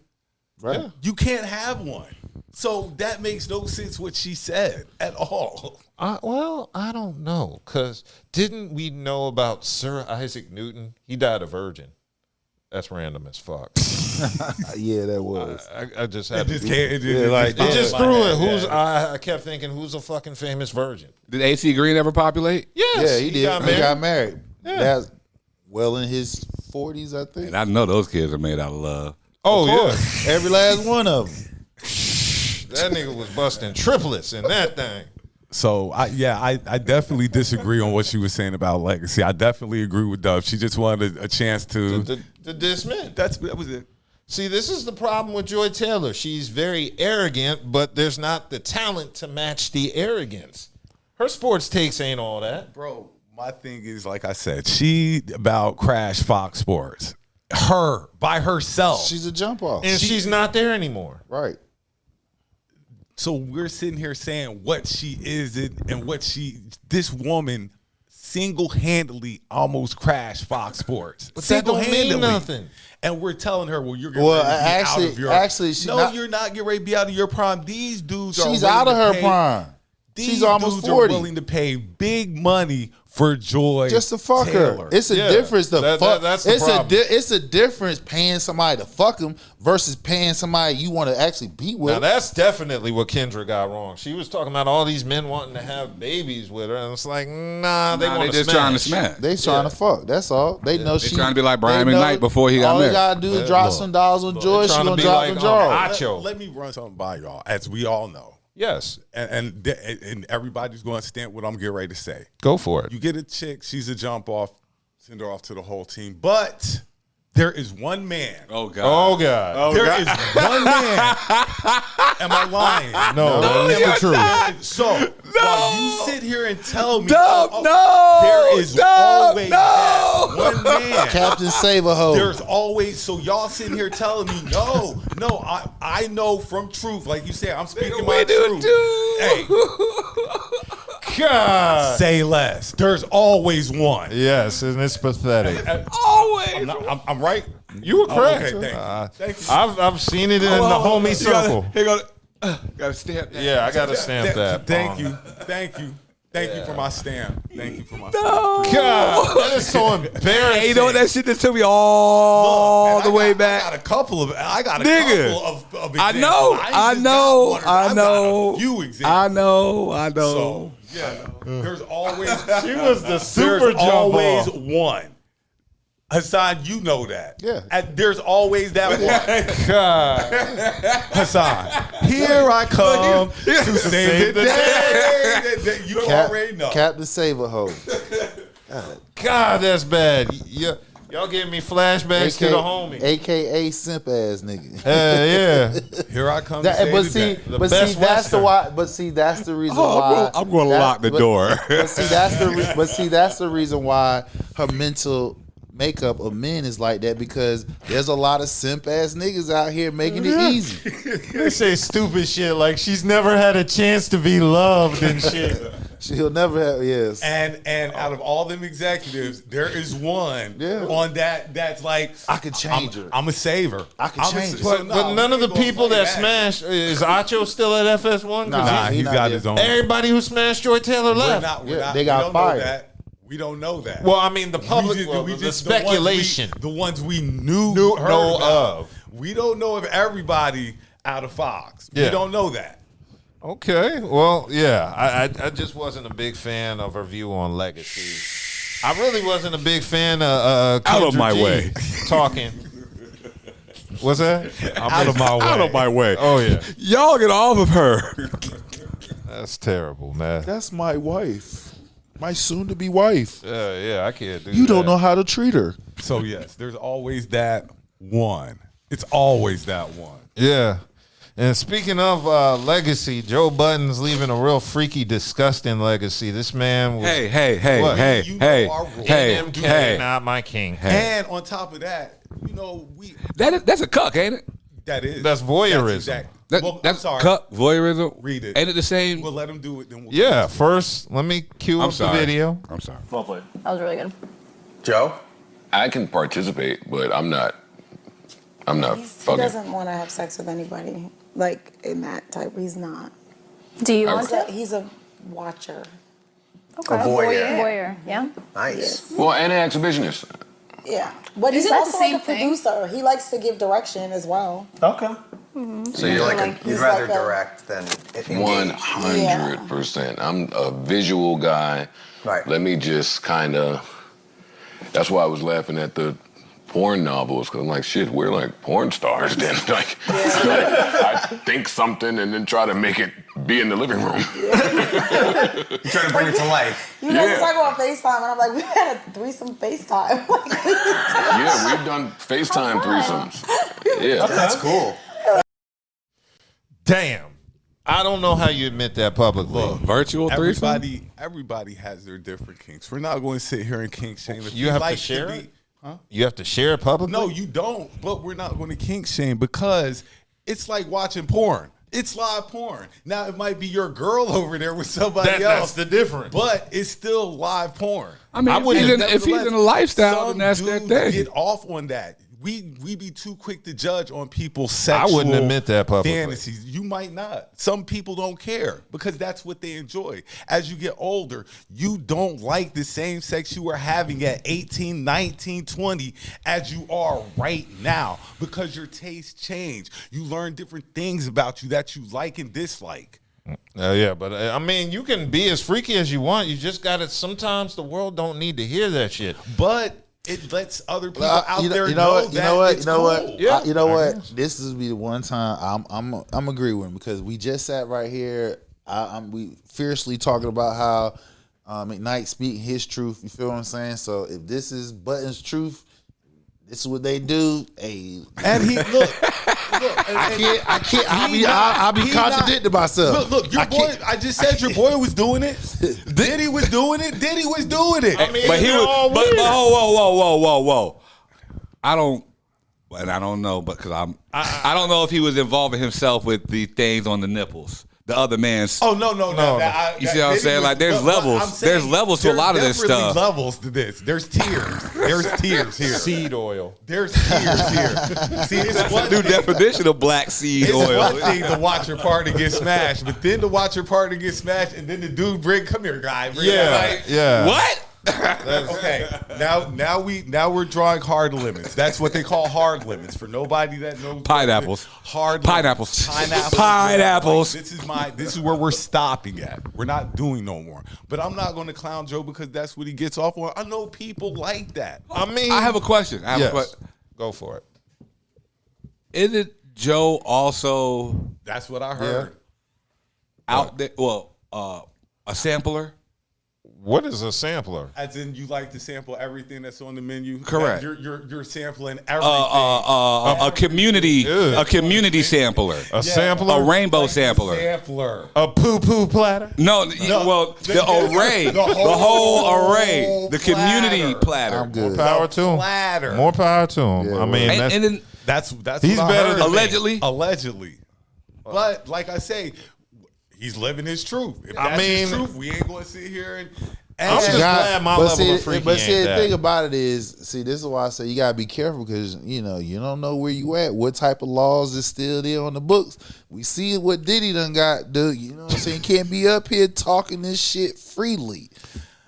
Somebody got to be after you for that, though. One thing I know about, Cassie was after that, man. One thing I know I about, told you who was after them. One thing I know about dudes. Yes. One thing I know about dudes Yes. is they never share what they do behind closed doors. Hell no. They'll sit here and tell you, I never do that and be the utmost highest role but behind closed doors, that nigga doing any and everything with her. Okay, well, So, I you know don't what know. I'm saying? I never trust the I got guy hard who lines. says what I'm not doing in the bedroom. Okay, well, Because I I mean, would have I ain't doing it. I ain't doing but so, I've much. broken up with women Shit, over I ain't doing them but so having much. sex with other Fuck men. no. Of course, it was behind my back. I'm saying it, and I'm standing. Did you approve it? Because Bud's No, I approving did not it. approve it. I mean, that's Bud what I'm sit over saying. there with a- He's with a not reel, involved huh? with it. That's how they live. That's how. I mean, they more like power it. to him. It's just like hey, if that's the truth, Joe you wanna Bud, like live, I ain't got to go. All I'm just saying is be careful what you saying, because nigga, you don't know if that shit get you fucked up now. Get you. Yes, sir. I have a topic. Go for Are it. we done with this one? Yeah. Oh yeah. Well, we're definitely we go with your topic. Are you sure? Yeah, let's go. Just randomly. go for it. And now it's like, especially this day and age, you got all your little freaky ass people and all that. What are you gonna do when your kids see your porno online? They don't look at it like we did back in the day. If you notice how much porn is out there now, have you seen how much porn is out there it's now? different. But it's It's different when you know the when your people. parents' shit is out there. If it's money involved, like y'all say, money will change everything. If you got paid, for the, am I lying? What? Hold on. Yeah, Am I correct. wrong? You correct. If you got paid for said You'd be like, endeavor, hey, you'd be like, look, you see that nice Are you ass room learning? you got?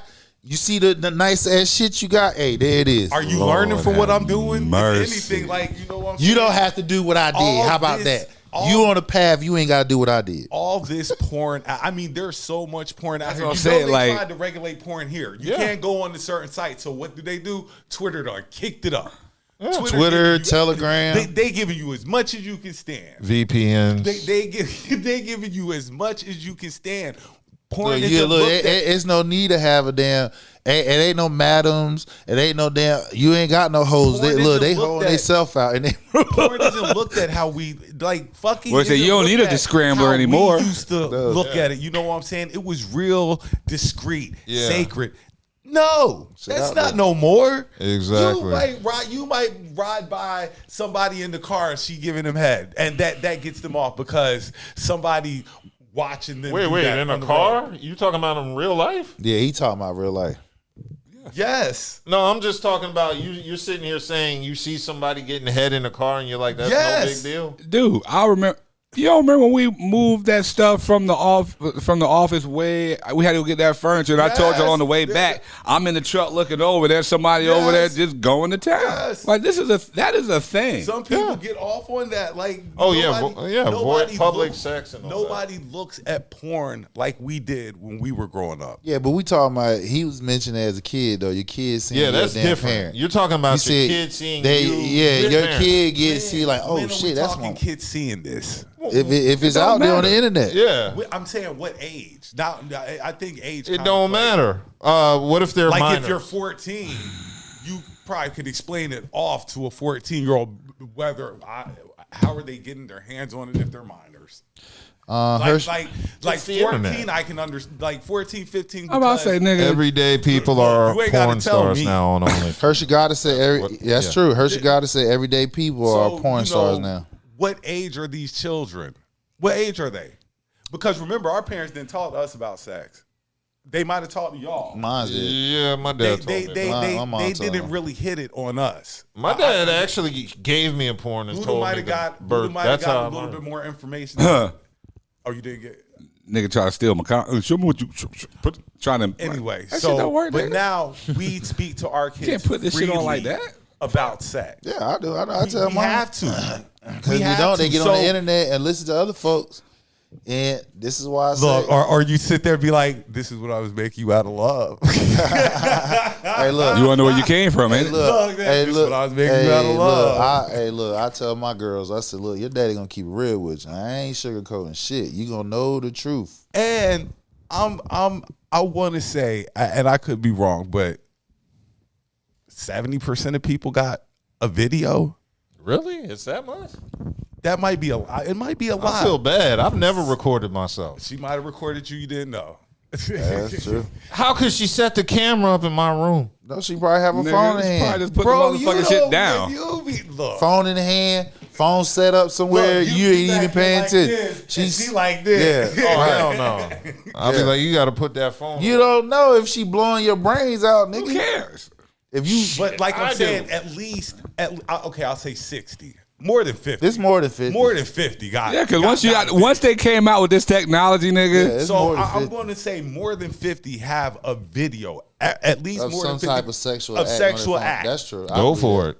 But what happens if you're a kid and you see your parents on tape and they're doing it in your bed? That's different. I paid for it. You better. Like you got to give me another I bed. changed the sheets. You Like, got to give me another bed. You see your legacy? Look, that's your legacy. You were made out of love. Hell yeah, nigga. You could have been Legacy left in lives on, between the nigga. cushions on the couch, but you're here. Made out of love. Yeah. All right. Let's go ahead and move on because Smokey Robinson is in the news again. What? Before we get to that, Before that? because I got a music thing I want to do. Okay. Did well, anybody see that Teddy Riley tried to bring Guy two too? other? Yeah, he tried to bring two other dudes on stage. Who does? Just and get a act new like name, they were nigga. Guy. Just get a new name. Nigga, y'all were singing karaoke. And then what really bothers me is, I could understand if Teddy was the lead singer. You know what I'm saying? You the one making the hits and stuff, Teddy. You the one singing these songs. You the one they coming to see, Teddy. Teddy, they coming to see Aaron. I'll say they come to see Teddy, they coming to see Aaron. And you replaced Aaron and Damon. Teddy introduces, and it is a new iteration. It's Guy 2.0. No, you got Teddy Riley and some other niggas. You got some niggas. Guy and some niggas. You got some Teddy and some niggas. That's what you And got. remember, Teddy Riley is the leader of Guy. Aaron Hall is just the face. Yeah, but when we hear about Guy, we hear Aaron Hall. That's true, but I'm not hearing the Teddy Riley is responsible We for get, Guy. we understand that, but when we hear Guy, we talk about Aaron Hall and everybody I else. understand. When I want to hear I Miss You, guess who better be singing that song? When I hear Aaron Hall. My Fantasy, guess who better be singing it? When I hear I want to see Aaron Hall singing that. Now, if it's karaoke, we can just go to a bar.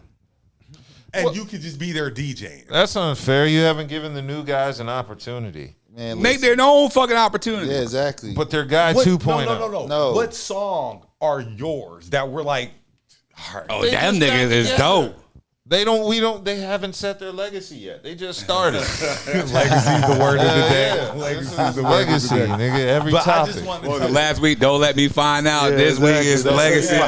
So now it's like, no, you just I like that. You just Every week promoted do these. You just brought these two other dudes out. Talk about this is Guy with me, and this isn't Guy. Guy no, 2.0. But you don't I know want these my new money back. singers. These are new guys. I want my money back. You The guy have say the new guy. you have a revamped lineup that includes Fred LeJ Robinson. Is who- Aaron Hall in there? No. Oh, He was previously this dude was previously a part of the group profile. Hold on, read the name again.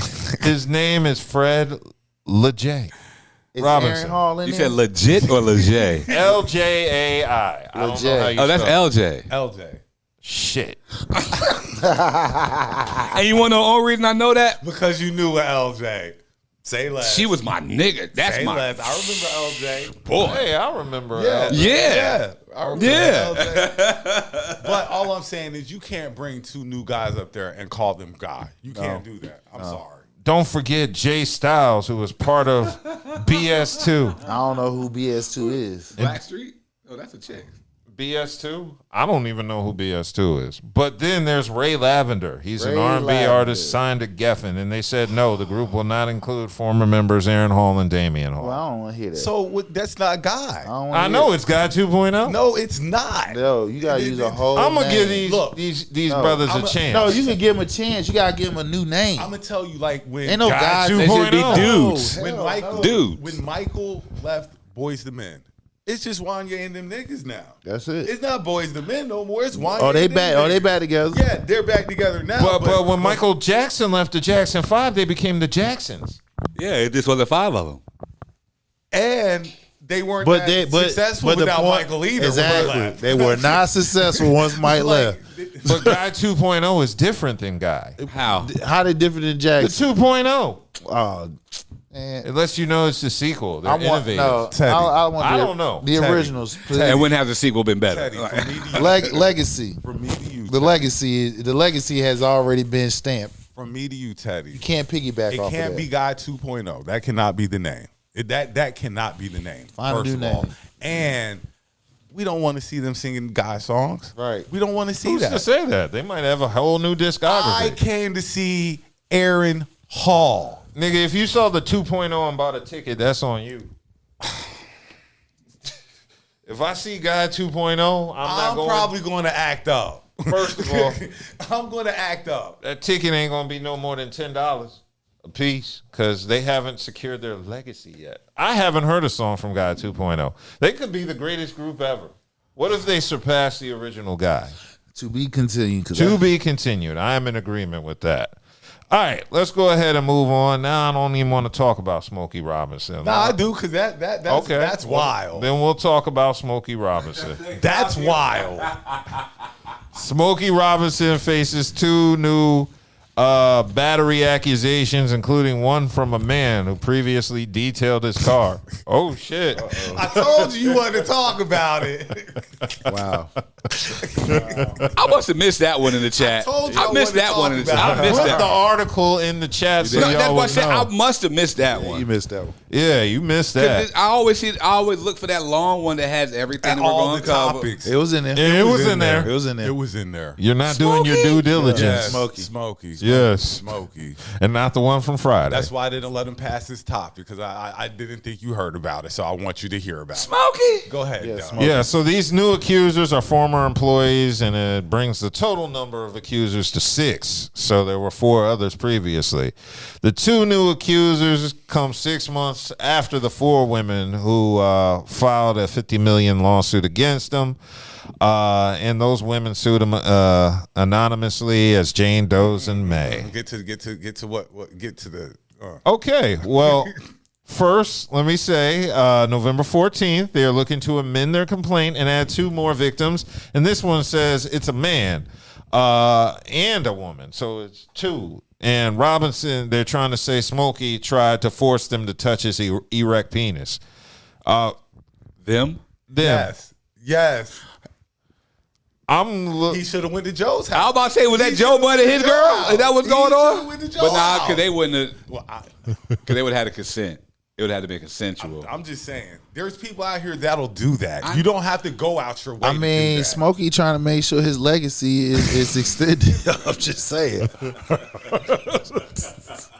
okay. I know this is kind of pause-worthy, but he's 85 with an erect penis. So Yeah, that's- man, that man, be we the nigga got, still we got, fucking. listen, we can bust him until we. I know, but all you I seen hear Color about is- Purple, right? What? You seen Color Purple, right, Mister? I don't watch Color Purple. I've never seen You all never of seen- Color. you I never see seen- clips. Oh man, dog. Color Purple's one of those Of movies I everything watch you've on seen? TV till the commercials. Oh man, Everything you of see. all the movies, As a black and person, you ain't never As a black person, I don't want to see that as a fake black ass person, shit. You have That to ain't have fake. watched. It's you have fake. to have watched Roots. Color Purple ain't fake. Color Purple is fake. It's How is not a fake? real story. Alice Walker was a black feminist who hated black men. That's why she made the movie. It was based on a fake story from she made up based on her grandparents having affairs with outside of the As marriage. a black 70s baby, you had to see Roots. I saw Roots. You had to see The Color Purple. And Separate but Equal. You had to see The Long Walk Home. Nope. And Separate but Equal. And Separate but Equal. Separate. I don't want to watch that shit. Nigga, nobody wanted to. watch The it. fuck? I saw Nigga, it. I was mad the whole movie. Nigga, Long Walk Home. Did we have to watch? Did we watch that together? I don't think so. I think I was in school. Because remember, they used to Dad make made you me watch watch these school, that They used shit. to make you watch these movies in school. Nigga, Dad made me watch that shit. I was pissed. Like, why the fuck? I don't Glory. watch this shit. You know, like those are movies that as growing up in the 70s, 80s, The you fact had that to you watch ain't see The those. Color Purple. So anyway, I've seen clips of All the right, shit. so in it's the not clip- like I've just never watched the whole thing okay, from start so to finish. this clip I'm talking about, because you saying he's 85, Yeah. hard on, is a scene in there. Old man, he died. This last nut, he died and impregnated. He said, how he died? She said, on top of me. That's one of the best ways to go, I guess. Yeah. But back to this. They're saying, according to the motion, one of the new accusers, identified as Jane Doe 5, endured constant harassment for Robinson while working as a housekeeper for him between 2005 and 2011.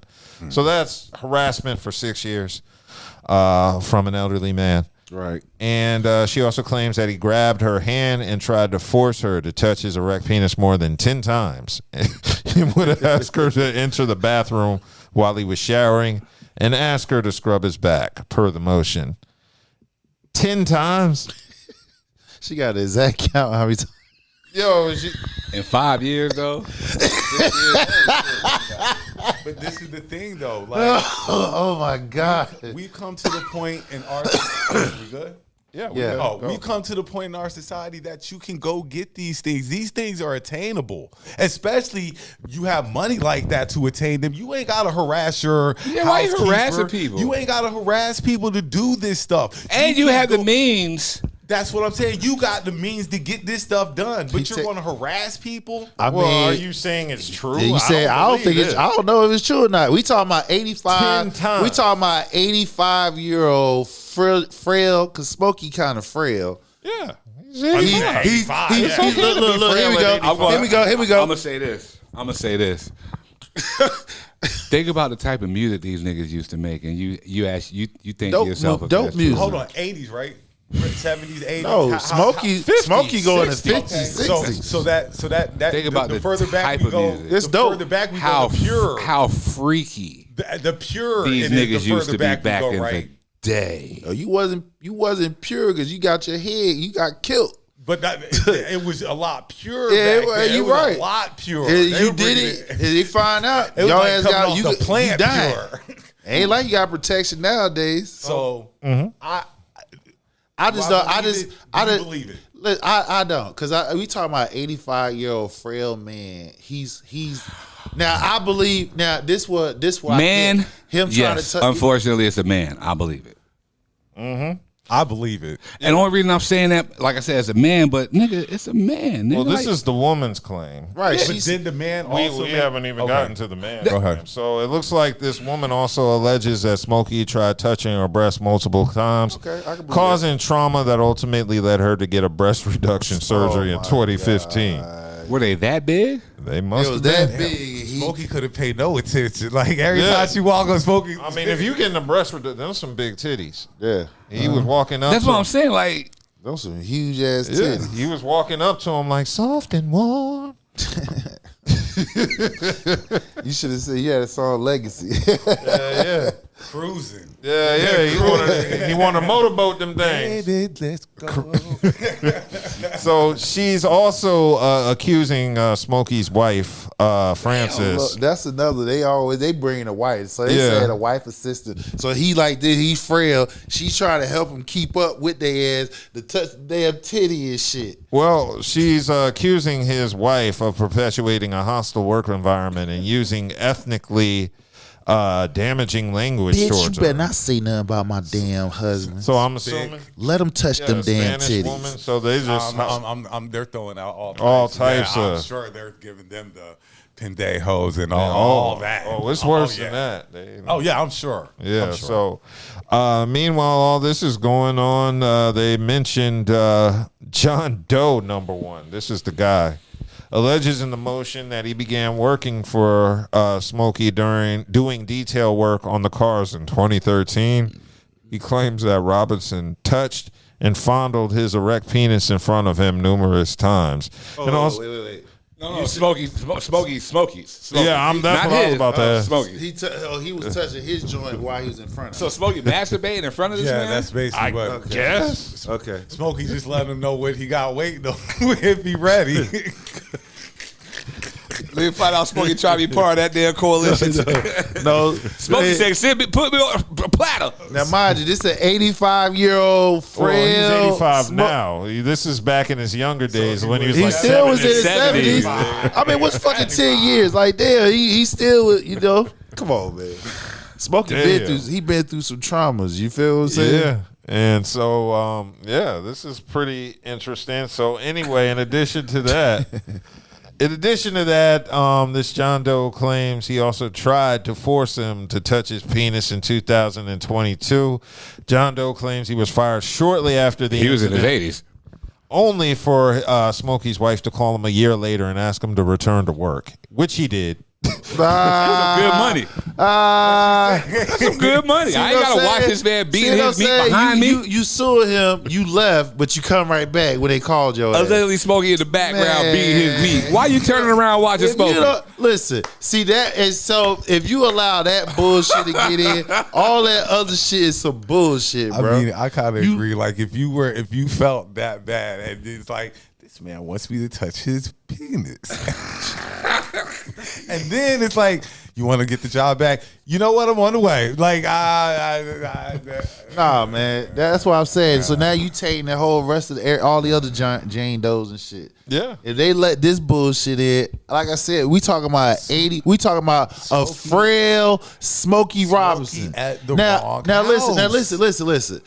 I would believe that. Yeah, At the wrong party. I could believe he probably horny and shit like that. Yes. I believe that because Yes. older. He seconds that That's what I'm emotion. trying to get Right. them older niggas like that. older men. He probably He probably still think he a player from the Himalayas. he probably experiencing some type of dementia and shit like that. That part too. And the way know y'all what I'm saying? talking So about I- having money, so he probably Like, bitch, I got money.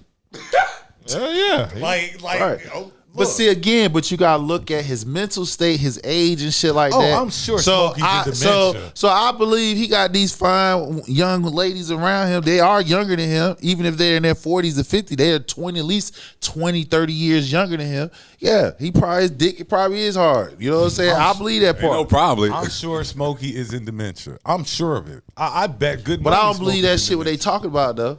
I believe they're exaggerating what they're saying. They probably you probably seen them stroking his It shit. might not have been 10. It might have been 5. But he know. Right. I believe that. You know what I'm saying? I believe that. That man wants some pussy. You know what I'm saying? He wants some pussy. He's seeing them fine ass women walking he's around. probably not used to hearing no. Back from when he was that. He that dude. He when still he was is. him. Somebody would probably jump on his joint now. They get a Yeah, chance. they got grandmas, That's why I say great-grandmas. you at the wrong house. You gotta branch His out. wife a little ain't bit. doing shit. His wife Joe should be in getting them house off. jumping. Yeah. Joe Button house jumping like. Smokey be at Joe Budden house. There he is. And look, Smokey might die. Joe just want to watch. And Joe gonna tell you to touch it. Yeah. Joe just want to watch and make Hey. sure the angle's right. Touch it. Yeah. So Smokey representatives, You gonna get get him everything to at Joe's Joe's house. Let Yeah, that take him man to Joe let Budden's that house. man get his shit off. You gonna Yeah. get everything you want at Joe house. Yeah. Damn. Okay. Let's keep it moving because the clips were in the news. They did an interesting interview with Rolling Stone where they said they believe their new album destroys the ageism talk in hip hop. Do y'all agree Facts. with the clips? Facts. I think ageism was been destroyed. Honestly, like No, It ain't destroyed. we had YNs. We It's had more It's just more The defied. reason I'm saying it's been destroyed is because of how your guy, Trash these new artists are. No. Remember when we were like Nas went on this run and stuff like that? So Nas didn't destroy ageism when he was dropping his series. People were going out to cop Nas and stuff like that. So I think what it was definitely played a part in it. But I do say that the clips being that, but it's stupid anyway. Ageism in hip hop is stupid. I think it was with Nas. Nas's fans are older. The younger cats weren't on it, and Nas's shit wasn't promoted like the clip shit. And if you can rap, it don't matter how old you are. That's why. Oh my God. Man from Houston. I got a brain fart. Help me out.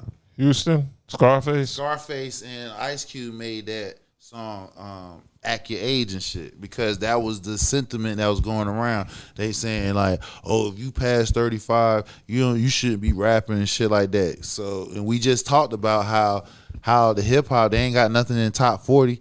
The hottest young cat out here now is NBA YoungBoy. The worst thing that happened to hip hop was them saying that you can't make music after a certain age because you don't put this age limit on any other genre in music except for hip hop. Well, that's actually, what makes it corny. Yeah, but you got age limits in every other. No, you don't.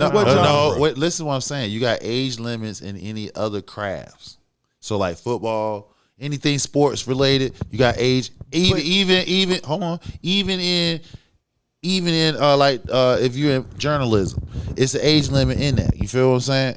Because if you working for a company like ABC, you know what I'm saying. Rather Tom Brokaw, right? And Brokaw, and they faded out too.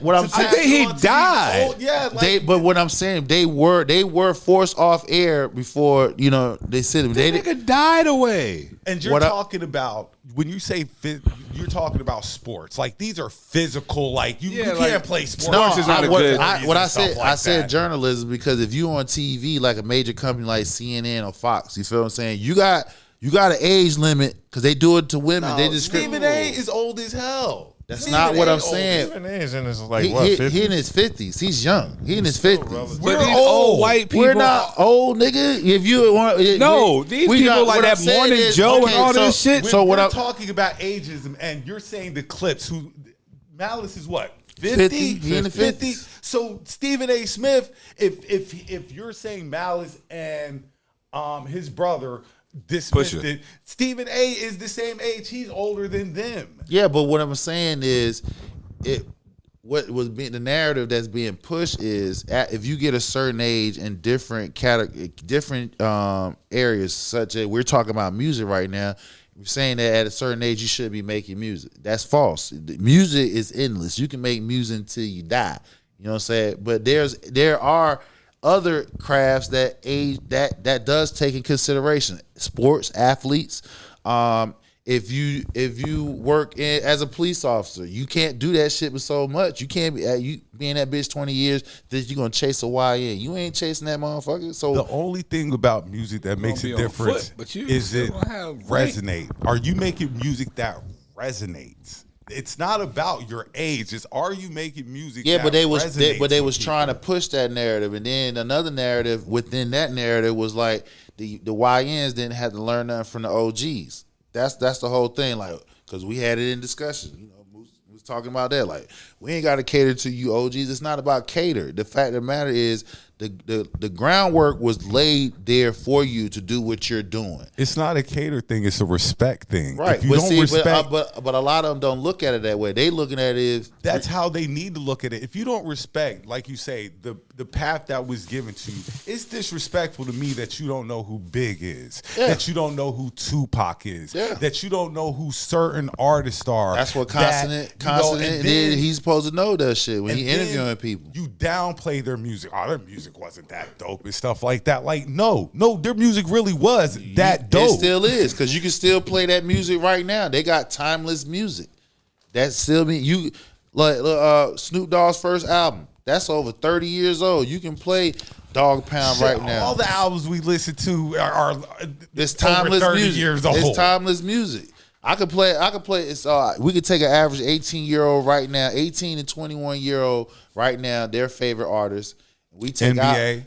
Yeah, right. And we'll take our favorite 18 to 21 year old when we was coming up, which that could have been Nas, Mobb Deep. I mean, damn, nigga, take your fucking pick.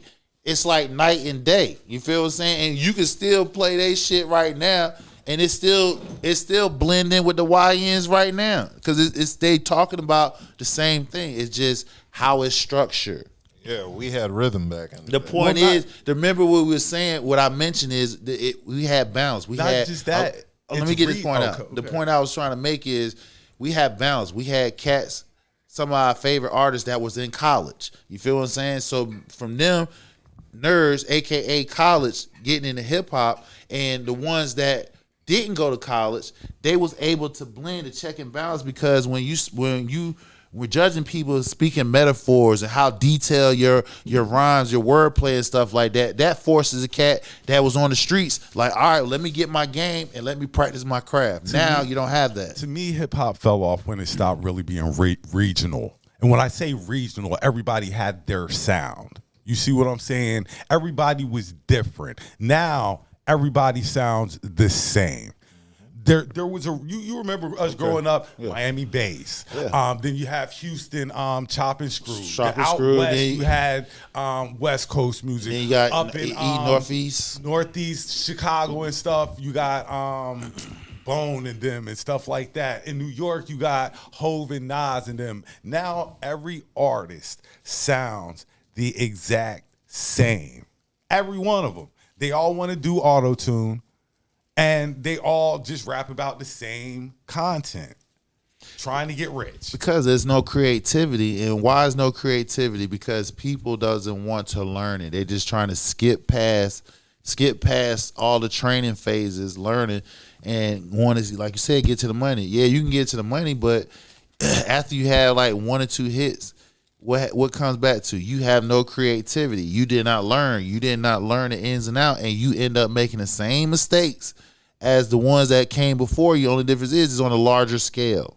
So that's why it's always important to learn what your craft is, whether it's cooking, whether it's hell, even parenting. You know what I'm saying? Whatever that craft is, somebody laid the format for you. That's not saying that you gotta copy everything, but it's a lot of stuff that's missing. Like for instance, sampling. These cats don't know how to sample. Sample is good. It's good to sample because it helps you creativity, metaphors. I haven't, outside of Drake and K Dot and a few other young cats, Cole. A lot of them don't have no metaphors. And that's the thing. Like it's not thinking music. At least when we were growing up, it might have had, but it was thinking music. You had to think. Of course, because you had those college students coming with those big ass words. No, not just college students. Because I know Mobb Deep ain't go to college, but they broke it down. Right, but this think. Right, but what I'm saying is the check and balance came in. College students, aka nerds, who put hip hop in the area where it wouldn't have been strictly streets.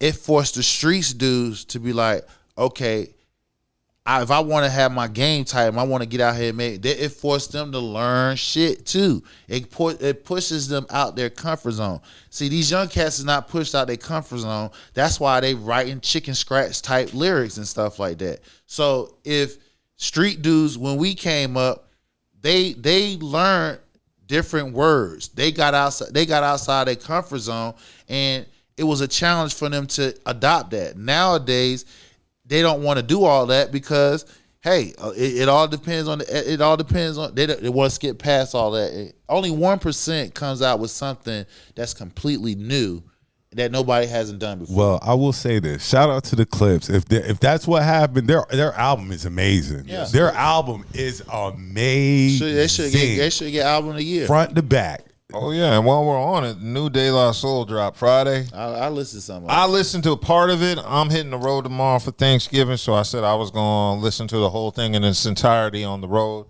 I love it so far. I didn't know what to expect. Stove God's supposed to drop next week. Oh yeah, and then Conway's the week after that. Something about bullets. Bullets can't kill gods or something like that. Bullets can't kill God. And Nas and Premier got a new. Oh man, hip hop is going to be represented very well this year, at least towards the fourth quarter. Because some legendary albums have dropped, and they've actually lived up to the hype. I think this last, like the from July down, like you had the Clips, you had Gibbs' album drop, you had Jid's album drop. Who else has dropped it? You had Mobb Deep's album just drop and stuff like that. It's been some good. It's been some good music. West Side's album drop. OGs. The OGs had to come back to the game and take it over. They had to save the game. I get excited every Friday, pulling up Spotify and shit. Music Friday. Even Wale dropped an album I like. Yep, they said his Wale album hard. Yo, check it out. I was listening to it today. I don't listen to Wale. This is my first time listening to Wale. I listen to him. He's from the DMV, man. Sorry, word. Look, he ain't giving the. I don't mean shit. The homie love. He ain't gonna get a homie love. Hyping Wale up. I mean, I like him. That's why I said this album is dope. This is my first time listening to Wale. I don't listen to Wale. Look, that song. He's got the song with. He got a couple. He got some Cash shit. Out. Cash Out, who just got locked up. Yeah. Oh, speaking of people who just got locked up. Yes. Your boy from the refugee camp. Oh, Prize? Yes, sir. Yeah, I saw him on an interview. You won't be seeing him for a while after I just that. saw him Didn't he on get 22? He got 14. Oh, 14. Yeah, I just saw him on. Rap your favorite prize line for me. Smoking BDs. Smoking BDs under deep palm trees. Yes, they gave Prize 14 years. He can do that on a handstand. He was on Trump drink, will probably drink pardon him. champs. That's what it Trump was. got too many people in front of him to pardon right now. But he's the least controversial. It's a line. Nobody cares if you pardon Prize. Nobody's sitting here like nobody's gonna be like, why him? Nah, we'd be like, damn, thank God. And now you wonder why Prize was always mad because Lauren wasn't showing up because he needed that money. Lauren was messing up the Fuji's money that Prize was going to need for these cases It was coming something. up. It was and that's why Prize was so upset. Wait a minute, he was pissed. Wait a minute. Wasn't he? It had something to do with that lobbyist with Obama, the campaign. Supposedly, yeah. Yeah. Okay. Yeah, so Prize was going through it. Your boy Pat Beverly, he's going through it. Pat Beverly was arrested apparently for assaulting his younger sister.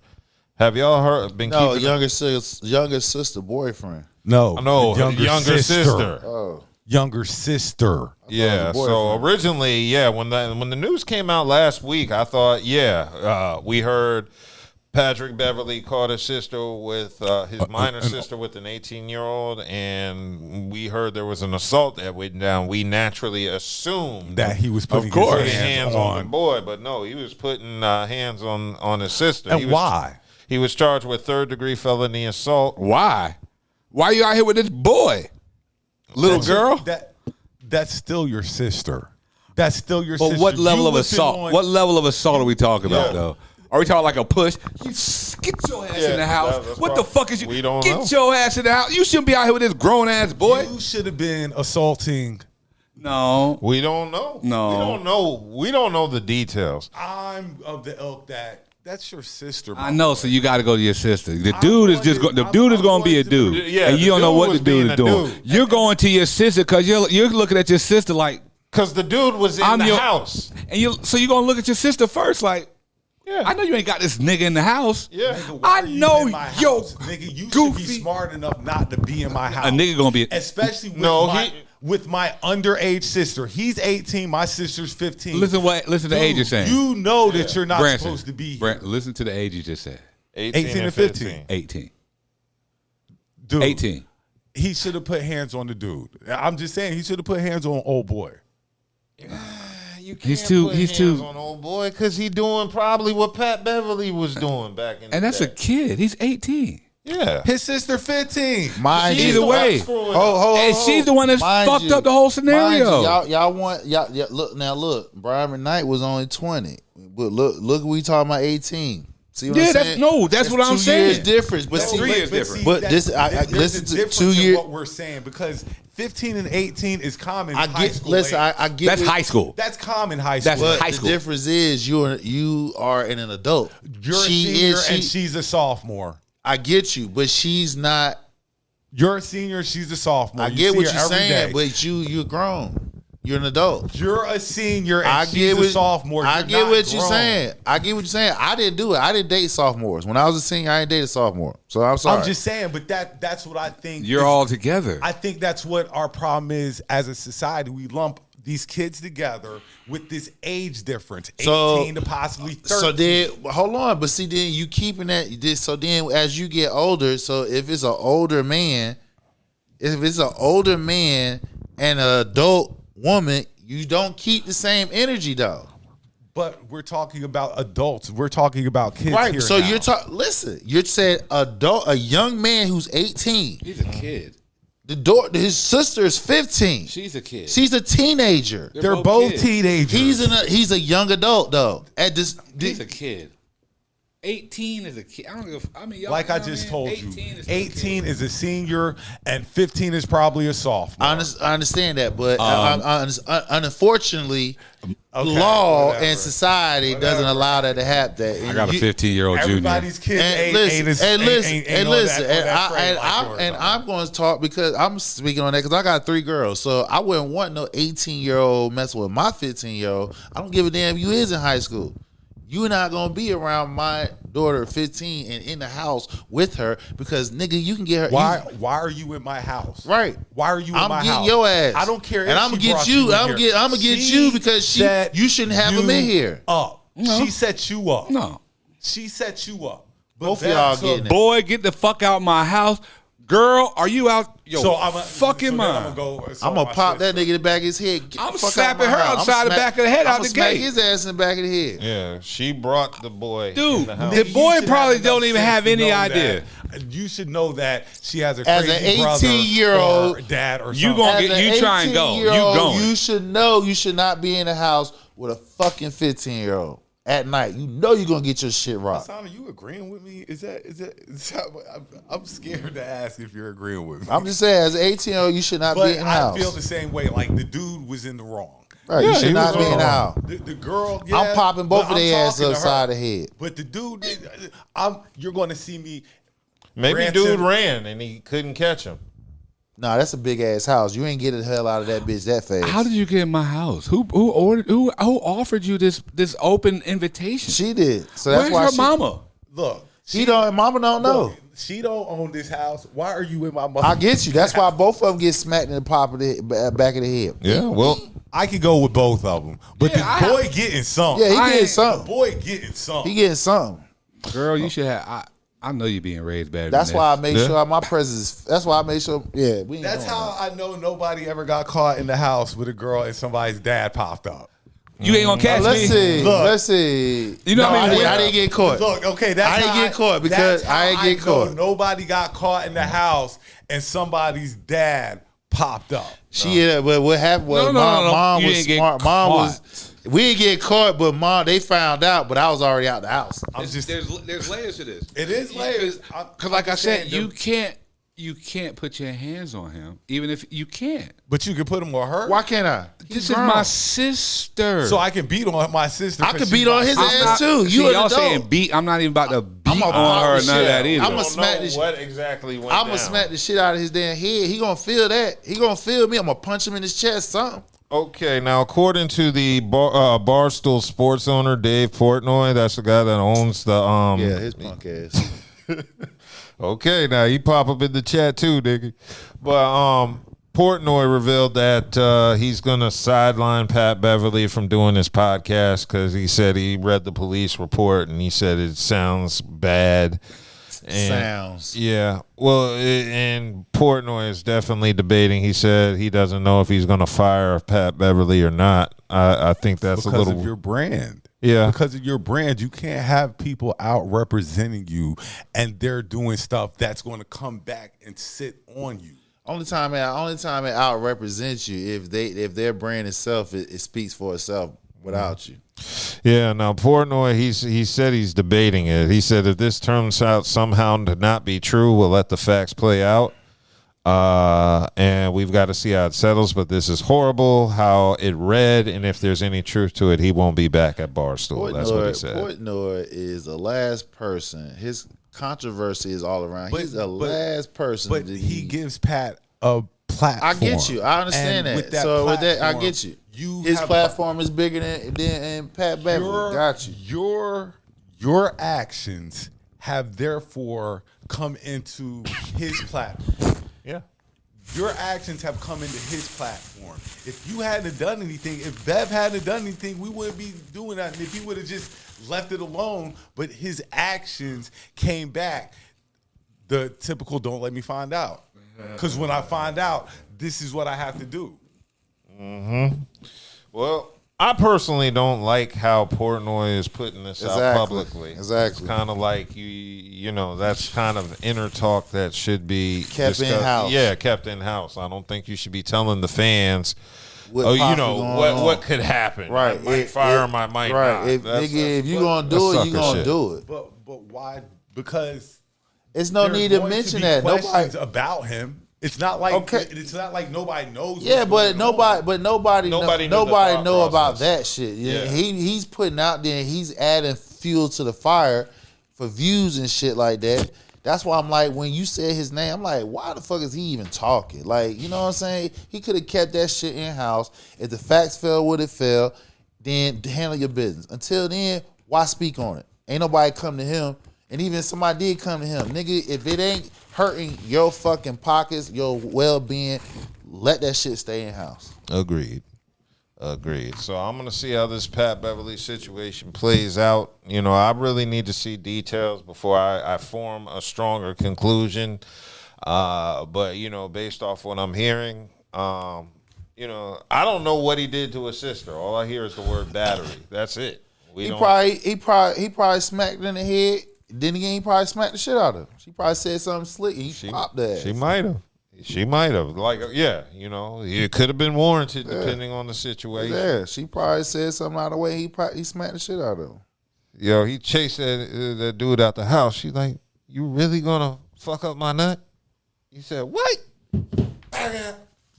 That's something the child would say. That would. Yeah, they'll say something real reckless. Yeah. So we'll see how that plays out. I'm not looking forward to like Pat Beverly getting into any legal matters. Man, listen, man, that's an 18-year-old with a 15-year-old in the house with no adult. Yeah, unattended. Yeah. It is what it is at that point. Yeah, exactly. All right, so let's go ahead and move into sports. Before you got a spot. Oh, what's up? Chicago. Oh yeah.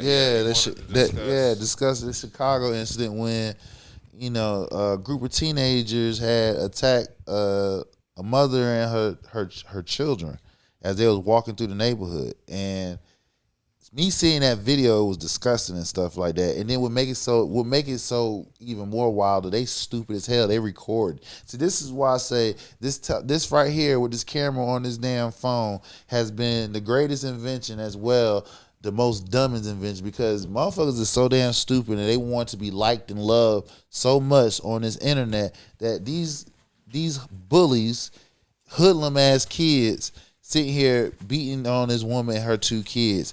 And the fact that I learned about that the mom, she was sickle cell has sickle cell and everything. And when I saw the video, it was disgusting. And then what made it even worse, one of the girls who was a ringleader who was sitting there hitting on the mother and stuff, especially as she was trying to shield her kids and stuff. Her mom made her come out with a video, a so-called apology video, in the same clothes that she had on, that she was beating up the damn mom and the other kids and stuff. And the explanation her mom given was like so tone deaf to where I'm like, that's a reflection of you. Yeah. And if your child, according to you, saying she's not that type of child, then why the hell is she out there jumping on an older damn woman? Because if that woman had any type of no health, she probably could have killed your child. And then you be talking about, well, why this adult kill my damn child? That's the problem with, and I'm gonna just say it. I'm gonna keep it a buck. That's the problem with black women in general, though, what I'm saying is this baddies thing, always fighting, disrespectful. Like mom will be the first one to tell you she'll beat a bitch ass, but mom shouldn't be saying that. Mom shouldn't be saying stuff like that, but she is. And I know we all know chicks like that. And you shouldn't be acting like that because your kids are going to pick up on this. And then that's where the disrespect for other adults comes from because they don't care because you haven't instilled that in them. That mom should have kicked those kids' asses. Well, damn girl is just as tall as she is. But I'm saying, wasn't the woman pregnant? Yeah, no, she's sickle cell. I think she's pregnant. I think she unfortunately and we talking about 10 children, and they attacking her kids, and because sometimes you have to teach kids lessons that adults should have taught kids, and that's one of those lessons. You never disrespect an adult, especially like that. You gonna fight an adult and their children? That is so disrespectful. And like you say, that shows what type of parenting you're doing. Because when we were talking about if you were scared of your mom and them like that, you wouldn't do it. You wouldn't have done no stuff like that. If you would have known the repercussions that you would have faced for doing something that heinous, you wouldn't have done it. Yeah. You ain't scared of nothing. And it was good to see that the people in the neighborhood came out, support her and the family and stuff like that, and rally around them. Because another one of the kids' parents had a video of him, one of the boys that did it. She was like, "Neighborhood looking for you. I ain't trying to save you. You know what I'm saying? I ain't gonna save you." So I know 2 out of the kids. It was at least 10 of them rugrats. And the crazy part about it is the girl is a honor roll student. So I'm like, if you're an honor roll student, you got too much time on your hands. You out there jumping on adults and stuff because you asking somebody to kill your ass, and they running around like they a pack of wolves running around the neighborhood. Because you jump on the right one, everybody getting shot. Exactly, everybody getting shot. You jump on the right, and then the parents gonna be crying and blaming the adult. Why you killed my kid? Why you killed? Because you ain't raising worth a damn. Your kid over here out of pocket. So yeah. Cool. Well, yeah, I've been watching this play out all week, and I have not really been a fan of this entire story. I just think it's actually pathetic. There's nothing to be a fan of. This is just disrespect at the highest It makes level. me upset. That's why I'm not a big fan. I couldn't imagine doing no stuff like that. Same. When there's no way possible that I could justify you jumping on an adult and her kids. And the kids crying, "Mom, Mom," and they slamming child head on the ground and stuff. I guess as a parent, if I would have seen that, I'm fighting for them. But the point is, like I said, it was crazy though that the ringleader, the main one that jumped on the mom, her mama came out with that video of her, and she still had the same clothes on. So they had to make that video that same day because she still had the same clothes on that she attacked the damn woman in. So it was crazy. Okay. Before we parents do it, get a better hold of your kids.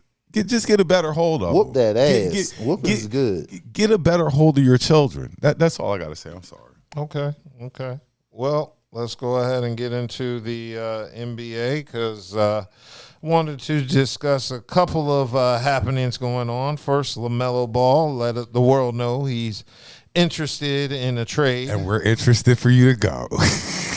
You want Melo Ball out of Charlotte? Who'd you say that they possibly were talking about? There are a few landing spots. One, I was saying there's a possible Memphis. Melo for Ja. We'll take it. You would take Ja Morant over yes, LaMelo? Yes, because Ja has smelt what winning's like. He knows what it's like to have a team depend on him and carry them. What is the Hornets' record right now? Anybody want to shoot me what the Hornets' record is? Right quick. The Lakers good, though. Do the Hornets have a winning record? No. So, but they, what are they? 4-12. 4-12. And you're sitting here. This is LaMelo's third year. At least he's played all the games, I guess. No, the hell he has not. No, the fuck he has not. He ain't even been hurt like that, but he just doesn't play like that either. So, send him on his way. Yeah. So he has 3 fully guaranteed seasons left on a max rookie extension after this year, though he failed to earn eligibility for a Rose rule bump. So his deal started at a more manageable 25% of the cap. He's never reached the playoffs. He's never played defense. His efficiency is slightly down this He season. only has 1 All-Star appearance.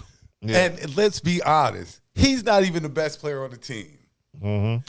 Con Knaple is. Oh, I thought it was you were going to say Miller. No, he Miller's hurt. nice too, He's but hurt. I think Knipple going to be dirty too. Knipple, he's like the dude on their team. So rookie. Right now, I'm looking at Melo like, what we could get from Melo? Mm-hmm. We could get some stuff for Melo because he's not doing nothing for the Hornets. Yeah, that is true. So there are a couple teams. That's not an even swap though. Who? Ja for LaMelo? Yeah, that's not an even swap. Yeah, because Ja's a winner. That's Yeah, the so only that reason. means if Charlotte trades for Ja, they're gonna have to get not only you trading in LaMelo, but you still got to give up a pick. That's cool. That's cool. That's cool. We need a winning attitude around here. We need somebody who knows how to win. Ja, I mean, I wouldn't trade LaMelo and give up a pick just to get for Ja. You trading one knucklehead for another one. What we doing? And that nigga gonna be home. He gonna be home. He gonna be close. He gonna be close. He gonna be home. He gonna be close to there home. Yeah, he gonna act the fuck up. He gonna be home. So you are trading one knucklehead for another one. Yeah, that's not a good. That's not a good trade. But at least y'all play. Yeah. Yeah, but at least he gonna get him ball on the out court. too. He gonna play. That's my problem with Melo. Besides, you don't have this winning attitude. To me, you miss so many. Do Ja have a winning attitude? Can you actually say Ja has a winning attitude? This is the. They had a losing season. Yeah, he wants to play last year. But before I get what that, you're saying. He ain't there just so he don't get fined. No, I get what He you comes to play every. legacy. You gotta make sure his legacy good. His legacy, he don't want his legacy. But I'm just saying, He comes to play every night, and Melo doesn't give us that. I understand, but you're okay. Number one, Ja is shorter than LaMelo. Ja, he's close to home. So if he was a headache in Memphis, you don't think he's gonna be a headache in Charlotte? And he close to South Carolina. He even closer to home. It's no need to give up a superstar. We're saying Melo's a superstar. Yeah, no, Melo is a star.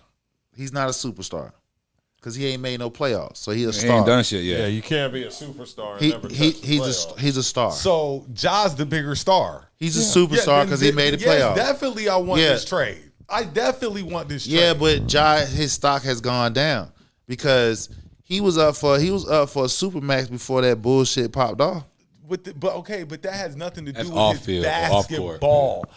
Our thing with Melo is your basketball. But when you as an organization going to invest millions of dollars into a young player, you need to make sure that he's going to be available. If he's out here doing all this, What the hell is Melo? Melo, you don't be playing. You don't hear Melo, but you don't hear Melo out here getting in trouble neither.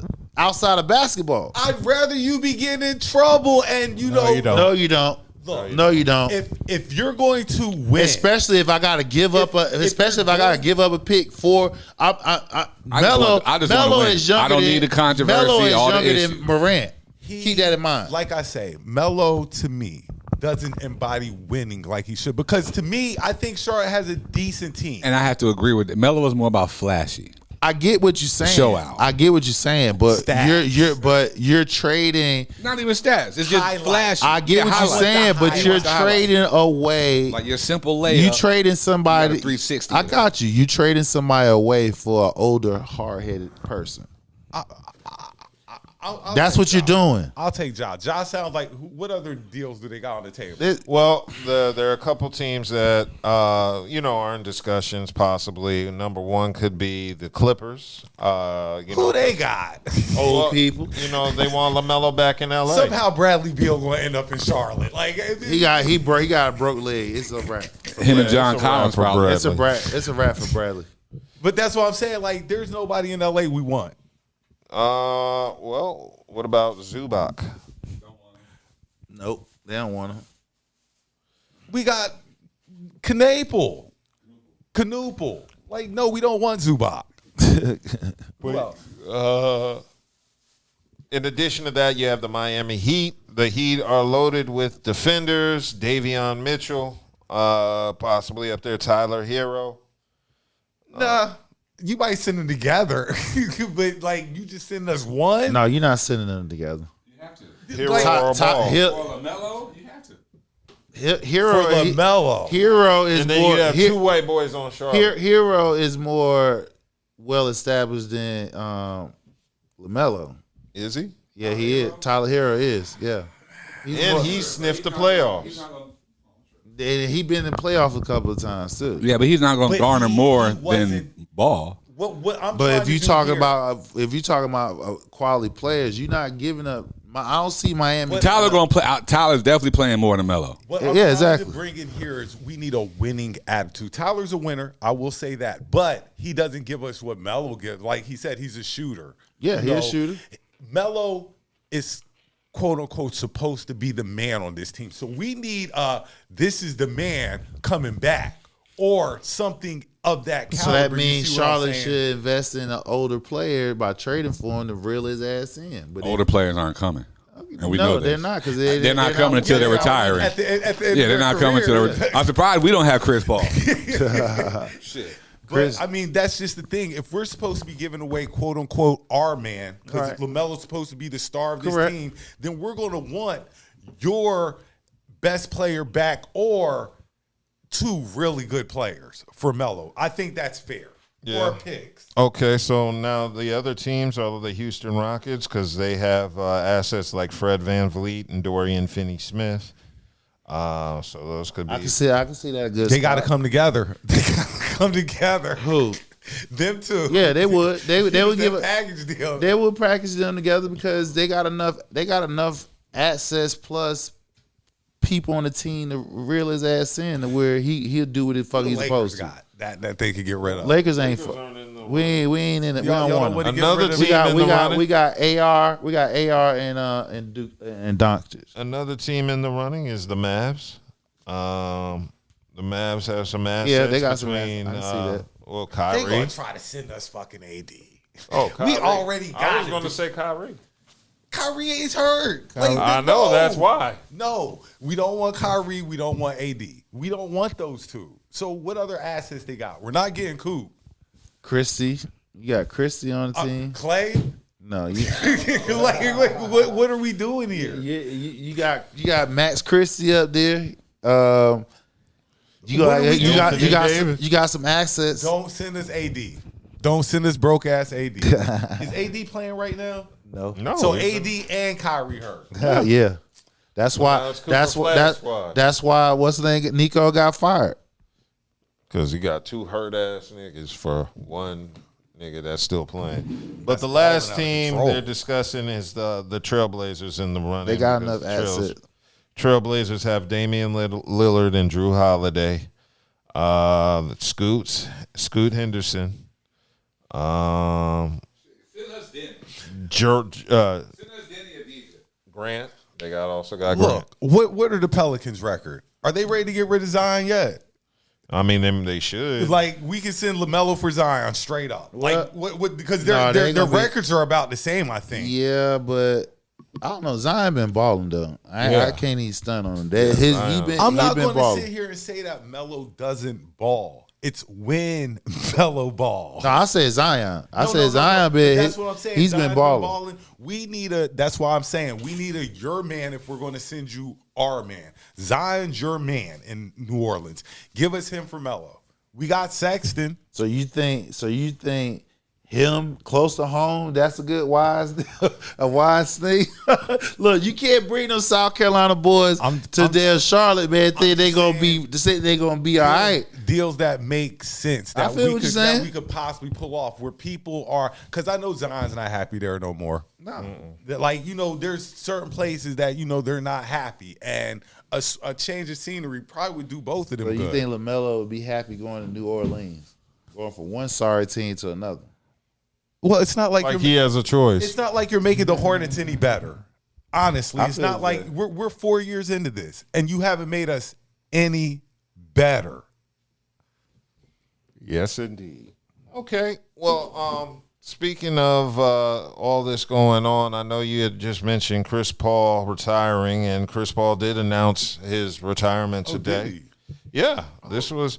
I was shocked that it was such a story because I thought we covered Chris Paul discussing before the season began how at the end of the year he was retiring. Yeah. So, but I guess he officially retired today. Where was he playing at? Clippers. Couldn't get on the court. Nah, he couldn't get on the court. Couldn't get on the court. They got the whole team is old. Clippers got a bunch of old guys on the team, man. Yeah, so he said he said it will come to an end after this 21st season. And he posted a video on social media ahead of the Clippers game against the Hornets today. He wrote he is grateful for the last one, so he wanted to announce it in North Carolina. As much as I clown on Chris Paul and stuff, and I kind of take away from it, he's probably the second best player out of Wake Forest. Behind who? Timmy. Hold on, we just said Rodney Rogers. Rodney Rogers. That's why I didn't say Rodney Rogers. You got Rodney Rogers. You got Tim Duncan. You got Rodney Rogers, Tim Duncan. I'm taking Tim Duncan, then I'm taking Chris Paul, and then I'm going to go with Rodney Rogers. Yeah, Rodney's 3 to me. Hold on. Tim Duncan. Okay, so you said Tim Duncan, Chris Paul, then Rodney Rogers? No. It's supposed to be Chris. It's supposed to be Tim Duncan, Rodney Rogers, then Chris Paul. So Rodney Rogers had a better career at Wake Forest than Chris Paul? Exactly, he did. I don't think so. Did we just name his accolades? Did Chris Paul did ACC Rookie of the Year, win ACC Player of the Year? Did he do that? Did he did exactly what Rodney? No, he didn't. No, it's Duncan, Rodney Rogers, then Chris Paul. Duncan, Rodney Rogers, and Chris Paul, and then you go Randolph Children. Ooh, the crossover. Yeah. I might take what's we call before Randolph. Okay, so they basically mentioned who? You talking about Tate Teague over Randolph Children? Hell no, that nigga was a sniper during the ACC tournament, especially when they were going against Duke and them. Carolina. No, he's saying we named was a baller. I'm not taking nothing for Teague, but if I got to name the all-time greats that we know in Wake Forest, it's Tim Duncan, Rodney Rogers, Chris Paul. Then I can go with Randolph Children. Well, there's nothing wrong. Nobody mentioned Jeff Green Jeff Green went to Georgetown. Who was the guy? Wasn't there somebody who went to Wake Forest? I always get them mixed up with Jeff. That's it. I'm like, there's somebody Green from Wake Forest. Yeah. But anyway, Chris Paul was freshman of the year in the ACC, rookie of the year. His sophomore season, he was named consistent first team All-American and was a 2-time All-AC selection. And he left college after his junior year, while Roger stayed all 4, I believe. Okay, but if Chris Paul would have stayed all 4 years, but he didn't. So and Roger still was and he was still a lottery pick when he went to Denver. So his stats is better than Chris. Even though Chris left early. Yeah. So, in addition to that. You said Rodney Rogers was picked earlier than Chris Paul. No, I said he was still a lottery pick. Because Chris Paul went first. I get what you're saying, but what I'm saying is since Chris left, Rodney stayed 4 years, his stats is better, and he still was a lottery pick when he got drafted. That's why his stats are better, because Chris Paul left early. I feel what you're saying, but I get what you're saying, but he didn't. So we gotta go what we know. Rodney, he got better numbers. Yeah, so it looks like currently Chris Paul signed a 1-year deal with the Clippers, and he's only averaging 2.5 points and 3.3 assists. He should retire with the New Orleans. He should. Why? That's the team who drafted him. His name. He's remembered with the Clippers the most. That's where his prime was. Oh, true. Like, yeah. So, he was only at Wake Forest 2 years. Paul, number 4 overall pick by the Hornets. Yeah, in his first season, the team improved by 20 wins. And no, it wasn't Charlotte at that time. They said Hornets. Yeah, the New Orleans Hornets. Oh, okay.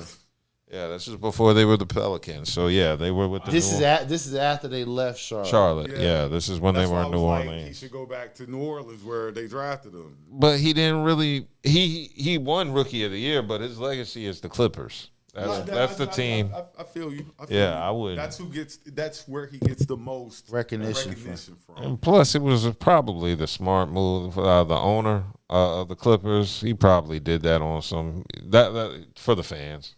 Oh, no doubt. Yeah, because no other team was really going to sign CP3. So, but with that being said, CP3 had a wonderful career. Top 10 point guard. I know we get into arguments over where on the top 10, but top 10 nevertheless. And I was just happy to hear that. The one thing that'll always haunt Chris Paul's legacy is injuries. That Knicks trade to the Lakers. That Knicks trade to the Lakers, but fuck my championship up with damn Kobe to get with getting hurt.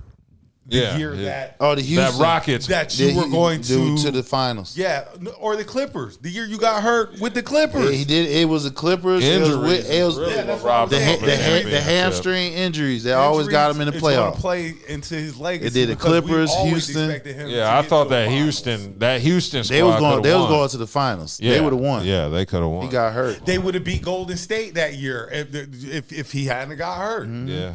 So they was beating them when he got hurt. That's how they lost the series because he got hurt. Injuries. Indeed.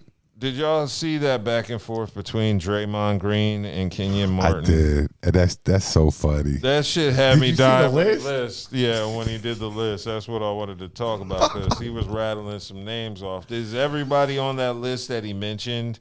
Do you agree that they're better than Draymond? It's two names on the list I'm questionable about. The other ones, I might be better than run the list. Let me find that list. Run the list. It's two names I'm questionable on, and it's names he forgot that I'd be like, you put them in Draymond's role, and I thought that was AI at first. Draymond got Kenyon so mad. Because, he was trying to say that Kenyon didn't live up to his potential. But I'm like... Kenyon won the chip, right? No, he did. Okay. They went to the finals 4 years. He had 44 players he named. Okay. Anthony Davis, Dirk Nowitzki, Charles Barkley, Kevin Garnett, Timmy Duncan, Dennis Rodman, Karl Malone, Chris Webber, Larry Johnson, Amare Stoudemire, Chris Bosh, Rasheed Wallace, Paul Gasol, Elton Brand, Antoine Jameson, Zach Randolph, Carlos Boozer, David West, Jermaine O'Neal, Sean Kemp, Derek Coleman, Danny Manning, LaMarcus Aldridge, Blake Griffin, Kevin Love, Al Jefferson, Drew Gooden, Josh Smith, Tim Thomas, Antoine Walker, Lamar Odom, Jason Williams, Horace Grant, Otis Thorpe, Paul Millsap, Juwan Howard, David Lee, Al Harrington, Rashard Lewis, Kevin. Yeah. Okay. Stop. Yeah. Rashard Lewis, Kevin McHale, Nene, Popeye Jones, and Reggie Evans. This nigga put Nene and Popeye Jones on this list. Yes, he put Nene on. And not the Nene. Yeah, Nene was a beast. Nene was. He was a beast. He was a beast on the Wizards. And he won the chip too. And wasn't AC Green a power forward? Yeah. I'm just saying. I thought AC Green was a small forward. He played Showtime. He played small and power forward. But out of that list of names, this is a king. Those some tough ass names though. I can't argue with it. The exception of Nene and Popeye Jones. Okay, yeah, all right. That was a heel push. Yeah, because really, if you really look at it, Kenyon Martin, and when he played, he was athletic, and the nigga can jump and he can play defense, but he couldn't shoot. He didn't name. Nene could shoot. He didn't name Tom Chambers. Tom Chambers was dirty. He didn't have to. He wasn't a top 50 point. He was naming power forwards that were better than Draymond. Oh, they were better than Draymond. Yeah, that this you is could Kenyon place Martin putting that the you list could place together. any one of those in Draymond's position in Golden State, and they'd still I believe win it. a ring. Oh yeah, Dennis Rodman. Yeah. Yeah, I believe that. He gave you 40 names. Well, of course. I mean, well, yeah. He gave you 40. Of course. 44. I got all right, so cool. All right, so what he said it's not a lie because you got the greatest shooters on the planet, and all you got to do is just screen for him and crash the board. He gave you 44 names, and all you disputed was one. Popeye Jones. We're giving Nene his credit. He get because Nene can shoot. Nene gonna get his credit. Did he name McDice? Because McDice is better than Yeah, Tony McDice was a beast. But the but the list that he gave him though, there was some solid. No doubt. There was some championship. I see some championship names up there. So and Hall of Famers and top 75 greats. So it's not like he gave him. You know, the Popeye Jones, you could argue that, and Nene, you could, you feel what I'm saying? Those two, you could, but everybody else, there's like some, I said, those it some solid basically names. boiled down to Draymond and He's replaceable. That's what and he's saying. Kenyon got into a little. I got you, but Draymond's better than Kenyon. So let's be honest. Yeah. Kenyon cannot shoot. Kenyon Martin cannot shoot. Draymond can't shoot. Draymond can shoot. Draymond can shoot some threes, bro. You can't leave him out there. No, that nigga he's still popping threes. You can't leave. You can leave Kenyon Martin. You're telling me. Listen, I'm telling you, you can leave Kenyon Martin in today's game.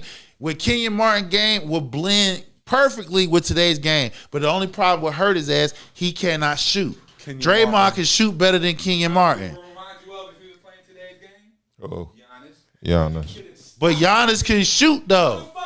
Giannis can shoot. You can't leave Giannis. And where is Draymond better than Kenyon at? What part of his Draymond's game is better than Kenyon? He can extend the floor. Kenyon can't. You can leave Kenyon wide open. He can hit. Kenyon Martin cannot shoot no shots, bruh. Okay. I'll give you. Hold on. No, you can't. He was not going to the three, but he was everything. You're talking to a Nets fan. I get you. Listen, I get this, but the nigga cannot. If he gonna be real, right? If he gonna be real, anybody that knows basketball, Kenyon Martin cannot shoot no damn shot. But stop. I'm talking about. I get what you're saying, but we talking about what I'm saying. Draymond is better than Kenyon Martin. Shooting. He is. We can debate that. Rebounding? Is he a better rebounder? No, Kenyon Martin get that. Is he a better defender? He get him better. He better than Draymond, but he cannot stretch. What I said was Draymond can stretch the floor. Kenyon Martin cannot stretch the floor. You can leave his ass open.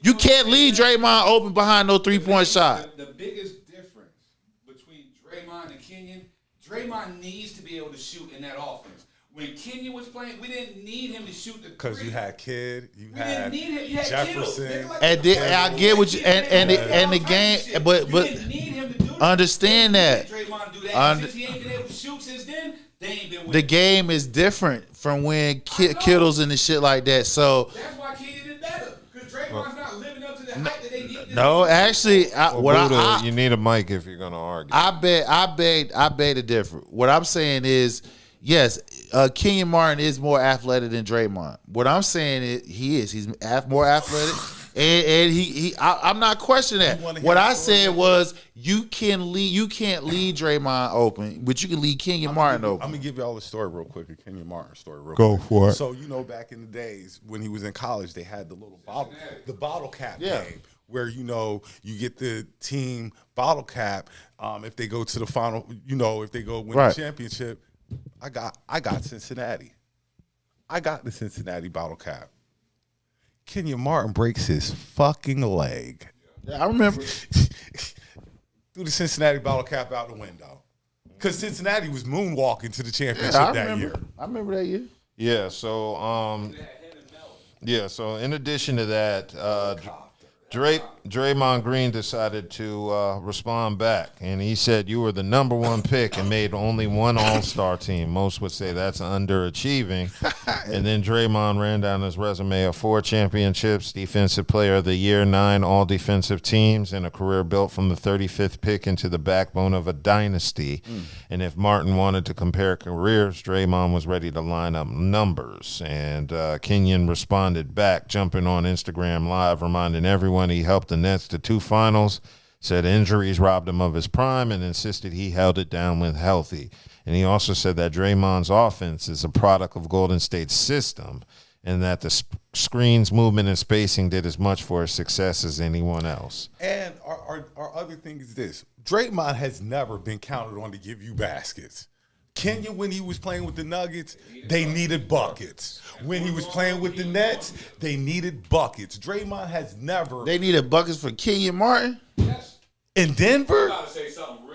He just said, no, I'm going off what you just said. You said you ain't, and when he was at Jersey, he didn't need him because you had killed. No. I didn't say nothing about them. Okay. I said Jersey, but he was still buckets. They needed him to get buckets. Draymond was never needed to get a bucket. No, but they needed him for defense. They needed Kenyon for defense too. Kenyon's playing defense. Plus, we need you to score. But the only difference is though, Draymond he can't got the score hardware. like that. Draymond got the hardware. He got defensive player of the year.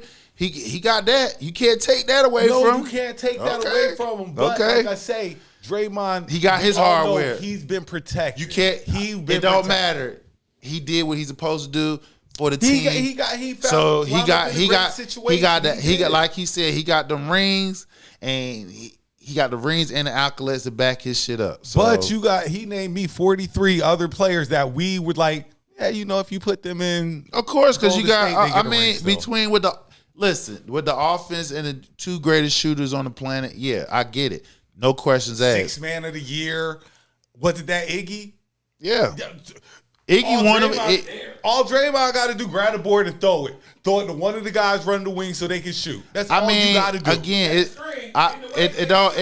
whatever. It's a team sport. Whatever is your job you're supposed to do. If it's all your job is supposed to do is set screens, you be the best motherfucking screener. My point is, Draymond was never asked to do as much as he don't have to. Was. He played defense. Great role player. One of the greatest. Okay. They didn't mention Ori. Ori could have been up there. Ori's one. There were other players he could have mentioned. I'm sure Kenyon just he'll just pick. Yeah, he did. And then the reason Kenyon ain't make all those teams and stuff like that, we just talked about how deep the power forward game was. About that time, Kenyon was there. Tim Duncan was there. You ain't winning it over Timmy D. Like, you know what I'm saying? Like, there were some. Rasheed Wallace was still playing. Jermaine O'Neal was getting busy. Look, he had Kenyon Martin so mad. Kenyon Martin don't even like Tim Thomas. Yeah. Kenyon Martin don't even like Tim Thomas, and he put him on the list. All right, I'm good now. Okay, cool. Well, let's get into football because Shador is starting tomorrow. Yeah, what my boy. And he got robbed. That's how I got robbed last week. How did he get robbed last week? Why he was at the game. He was at the game and somebody robbed his house. You meant literally. Yeah, literally they robbed him while he was playing last week. Yeah, I heard that was some really $200,000 with insurance would get, but still you going up in somebody's stuff. And on top of that, it came out that, what I've been saying, they've been sabotaging him because how your boy, Kevin Stefanski, admit that he wasn't getting no reps with the first string. Now, if you playing second string quarterback, you supposed to get some reps with the first string just in case an injury happened. He wasn't getting any. See, I told y'all they've been sabotaging my man all year. And it's evident. So now he starts tomorrow. This is what we know. Tomorrow he does start. Mm-hmm. He's going to play against the Raiders. Mm-hmm.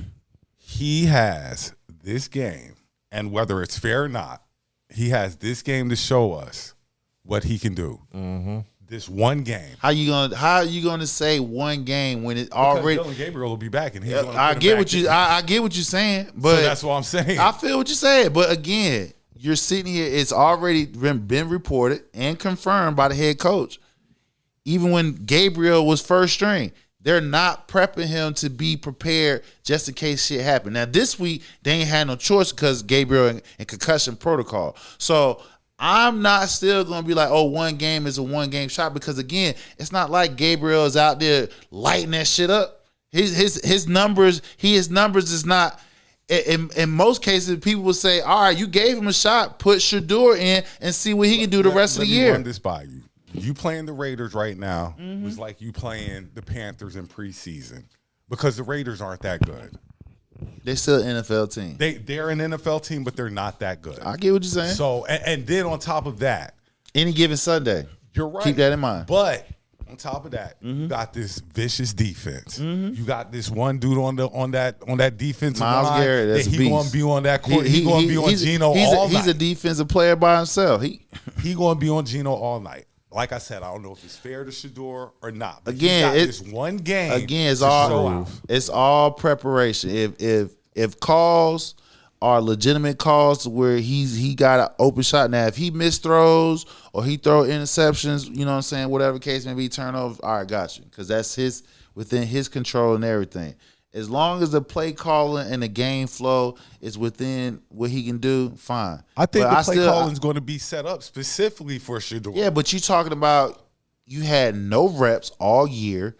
Even when you're elevated second string, you're still not getting reps with first. You don't have. Listen to what I'm saying. You don't have a rapport with your players who you playing with. That's what I'm saying. You're still a quarterback. It don't matter when you're playing. Listen, life. I play football and I understand, and I play team sports. So what I'm saying is, to work as a unit, you must know your strength, your teammates' strength and weaknesses. If you're not placed on the field with them to get that practice, you only got 1 week to learn them.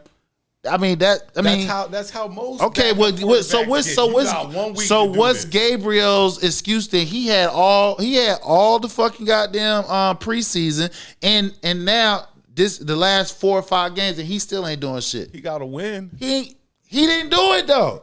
It wasn't him. When you look at it wasn't because of him and his number. Look at winning quarterback, it's going to say he won. He did not do it. The defense. You just said he had a ferocious defense. They say that about Jalen Hurts. He ain't doing nothing. We're not doing that, buddy. Jalen is doing what the hell he's supposed to do. He don't have to throw. He doesn't have to put up 300 yards. He does score a touchdown with his legs and throwing. Shador just has to look confident tomorrow. He gonna look confident. He gonna look confident. The man, he's not. It's not like he don't know football. You feel what I'm saying? He knows football. The thing is, we got to make sure that he's getting a fair shot. And obviously we know it's not. Now, as long as he looks like he can handle this shit on, which I feel like he do, we'll see. That's all he got to do tomorrow. Just look like you got control of it. You know, I kind of expect y'all to beat the Raiders. They should be able to beat them. I kind of expect y'all to beat the Raiders. But at point spread, Cleveland got a 3.5 point spread. Shador can't go out there fumbling. No, he can't fumble. He can't be throwing interceptions. Yeah. You can't be taking crazy sacks running backwards. Of course. You know what I'm saying? These are just the things you can't do. But look, I'm rooting for him. I'm gonna be watching the game tomorrow. It's No, I'm not. I'm lying. No, I'm lying. I'm trying to get where I need to be. The Eagles-Cowboys game is the same time. I'm lying. I'm watching the Eagles-Cowboys game. Yeah. But I will be checking in on Shador to see how he's doing. Cool. But I'm definitely rooting for him. I hope he does well. Yeah. Cool. Well, y'all got anything Haney becomes a 3-division champ. He won tonight. Yeah. Devin Haney, he beat Devin Haney had beat Dominic Norman to capture the WBO welterweight title, so he becomes 3-division champ. One other thing we wanted to mention was the 49ers parting ways with Brandon Ayuk. He played himself. How he played himself? Okay. You say you're hurt, right?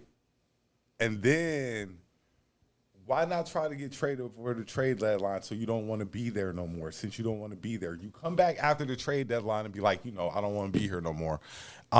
We just gave you umpteen $1 million. Because they voided his guaranteed contract next year. That's why they voided it. No, they did that. That's the reason why he said he didn't want to be there no more, because they voided that guaranteed money. You took my money away. No, I don't want to be here. It's time to go. That was $26 million. I thought it was 50. No, that was 26. That's a lot of mills, regardless of what it is. Quick. College. We got number 8. Oklahoma beat 22. Missouri 17-6. Number 7 Oregon blows out number 15 USC 42-27. Pitt They got thumped last week by Notre Dame. Come back. They beat Georgia Tech 42-28. Illinois 20 loses to Wisconsin 27-10. Number 11 BYU beat Cincinnati 26-14. Colorado got thumped by Arizona State 42-17. And area schools, we had Central. They beat Morgan State 33-14. A&T, they got smashed by Elon 55-17. Damn shame. Okay, cool. Well, unless y'all have some other topics. No, that's it. It's been a good 2 hours, 59 minutes, and 17 seconds. If y'all made it this far to the 3 hour mark, y'all might as well like, subscribe, share, comment, do all that good shit. 10,000. We do the damn call in and all that stuff. So till no show. Oh, it's possible show. I don't know what y'all. I'm not gonna be here next week. So if y'all do a show, I'm not gonna be here. That's between y'all. All right. So peace, y'all. We'll be back Have from a the safe, happy holidays. 7 times out of 10. We'll be back. 7 times out of 10, it'll be a show. Okay, we'll go. Listen. I feel no bad. Thanksgiving hangovers. We'll see. I have been here every single week this year to do the show. Yeah. Are we off? No, not yet. LLP. Peace.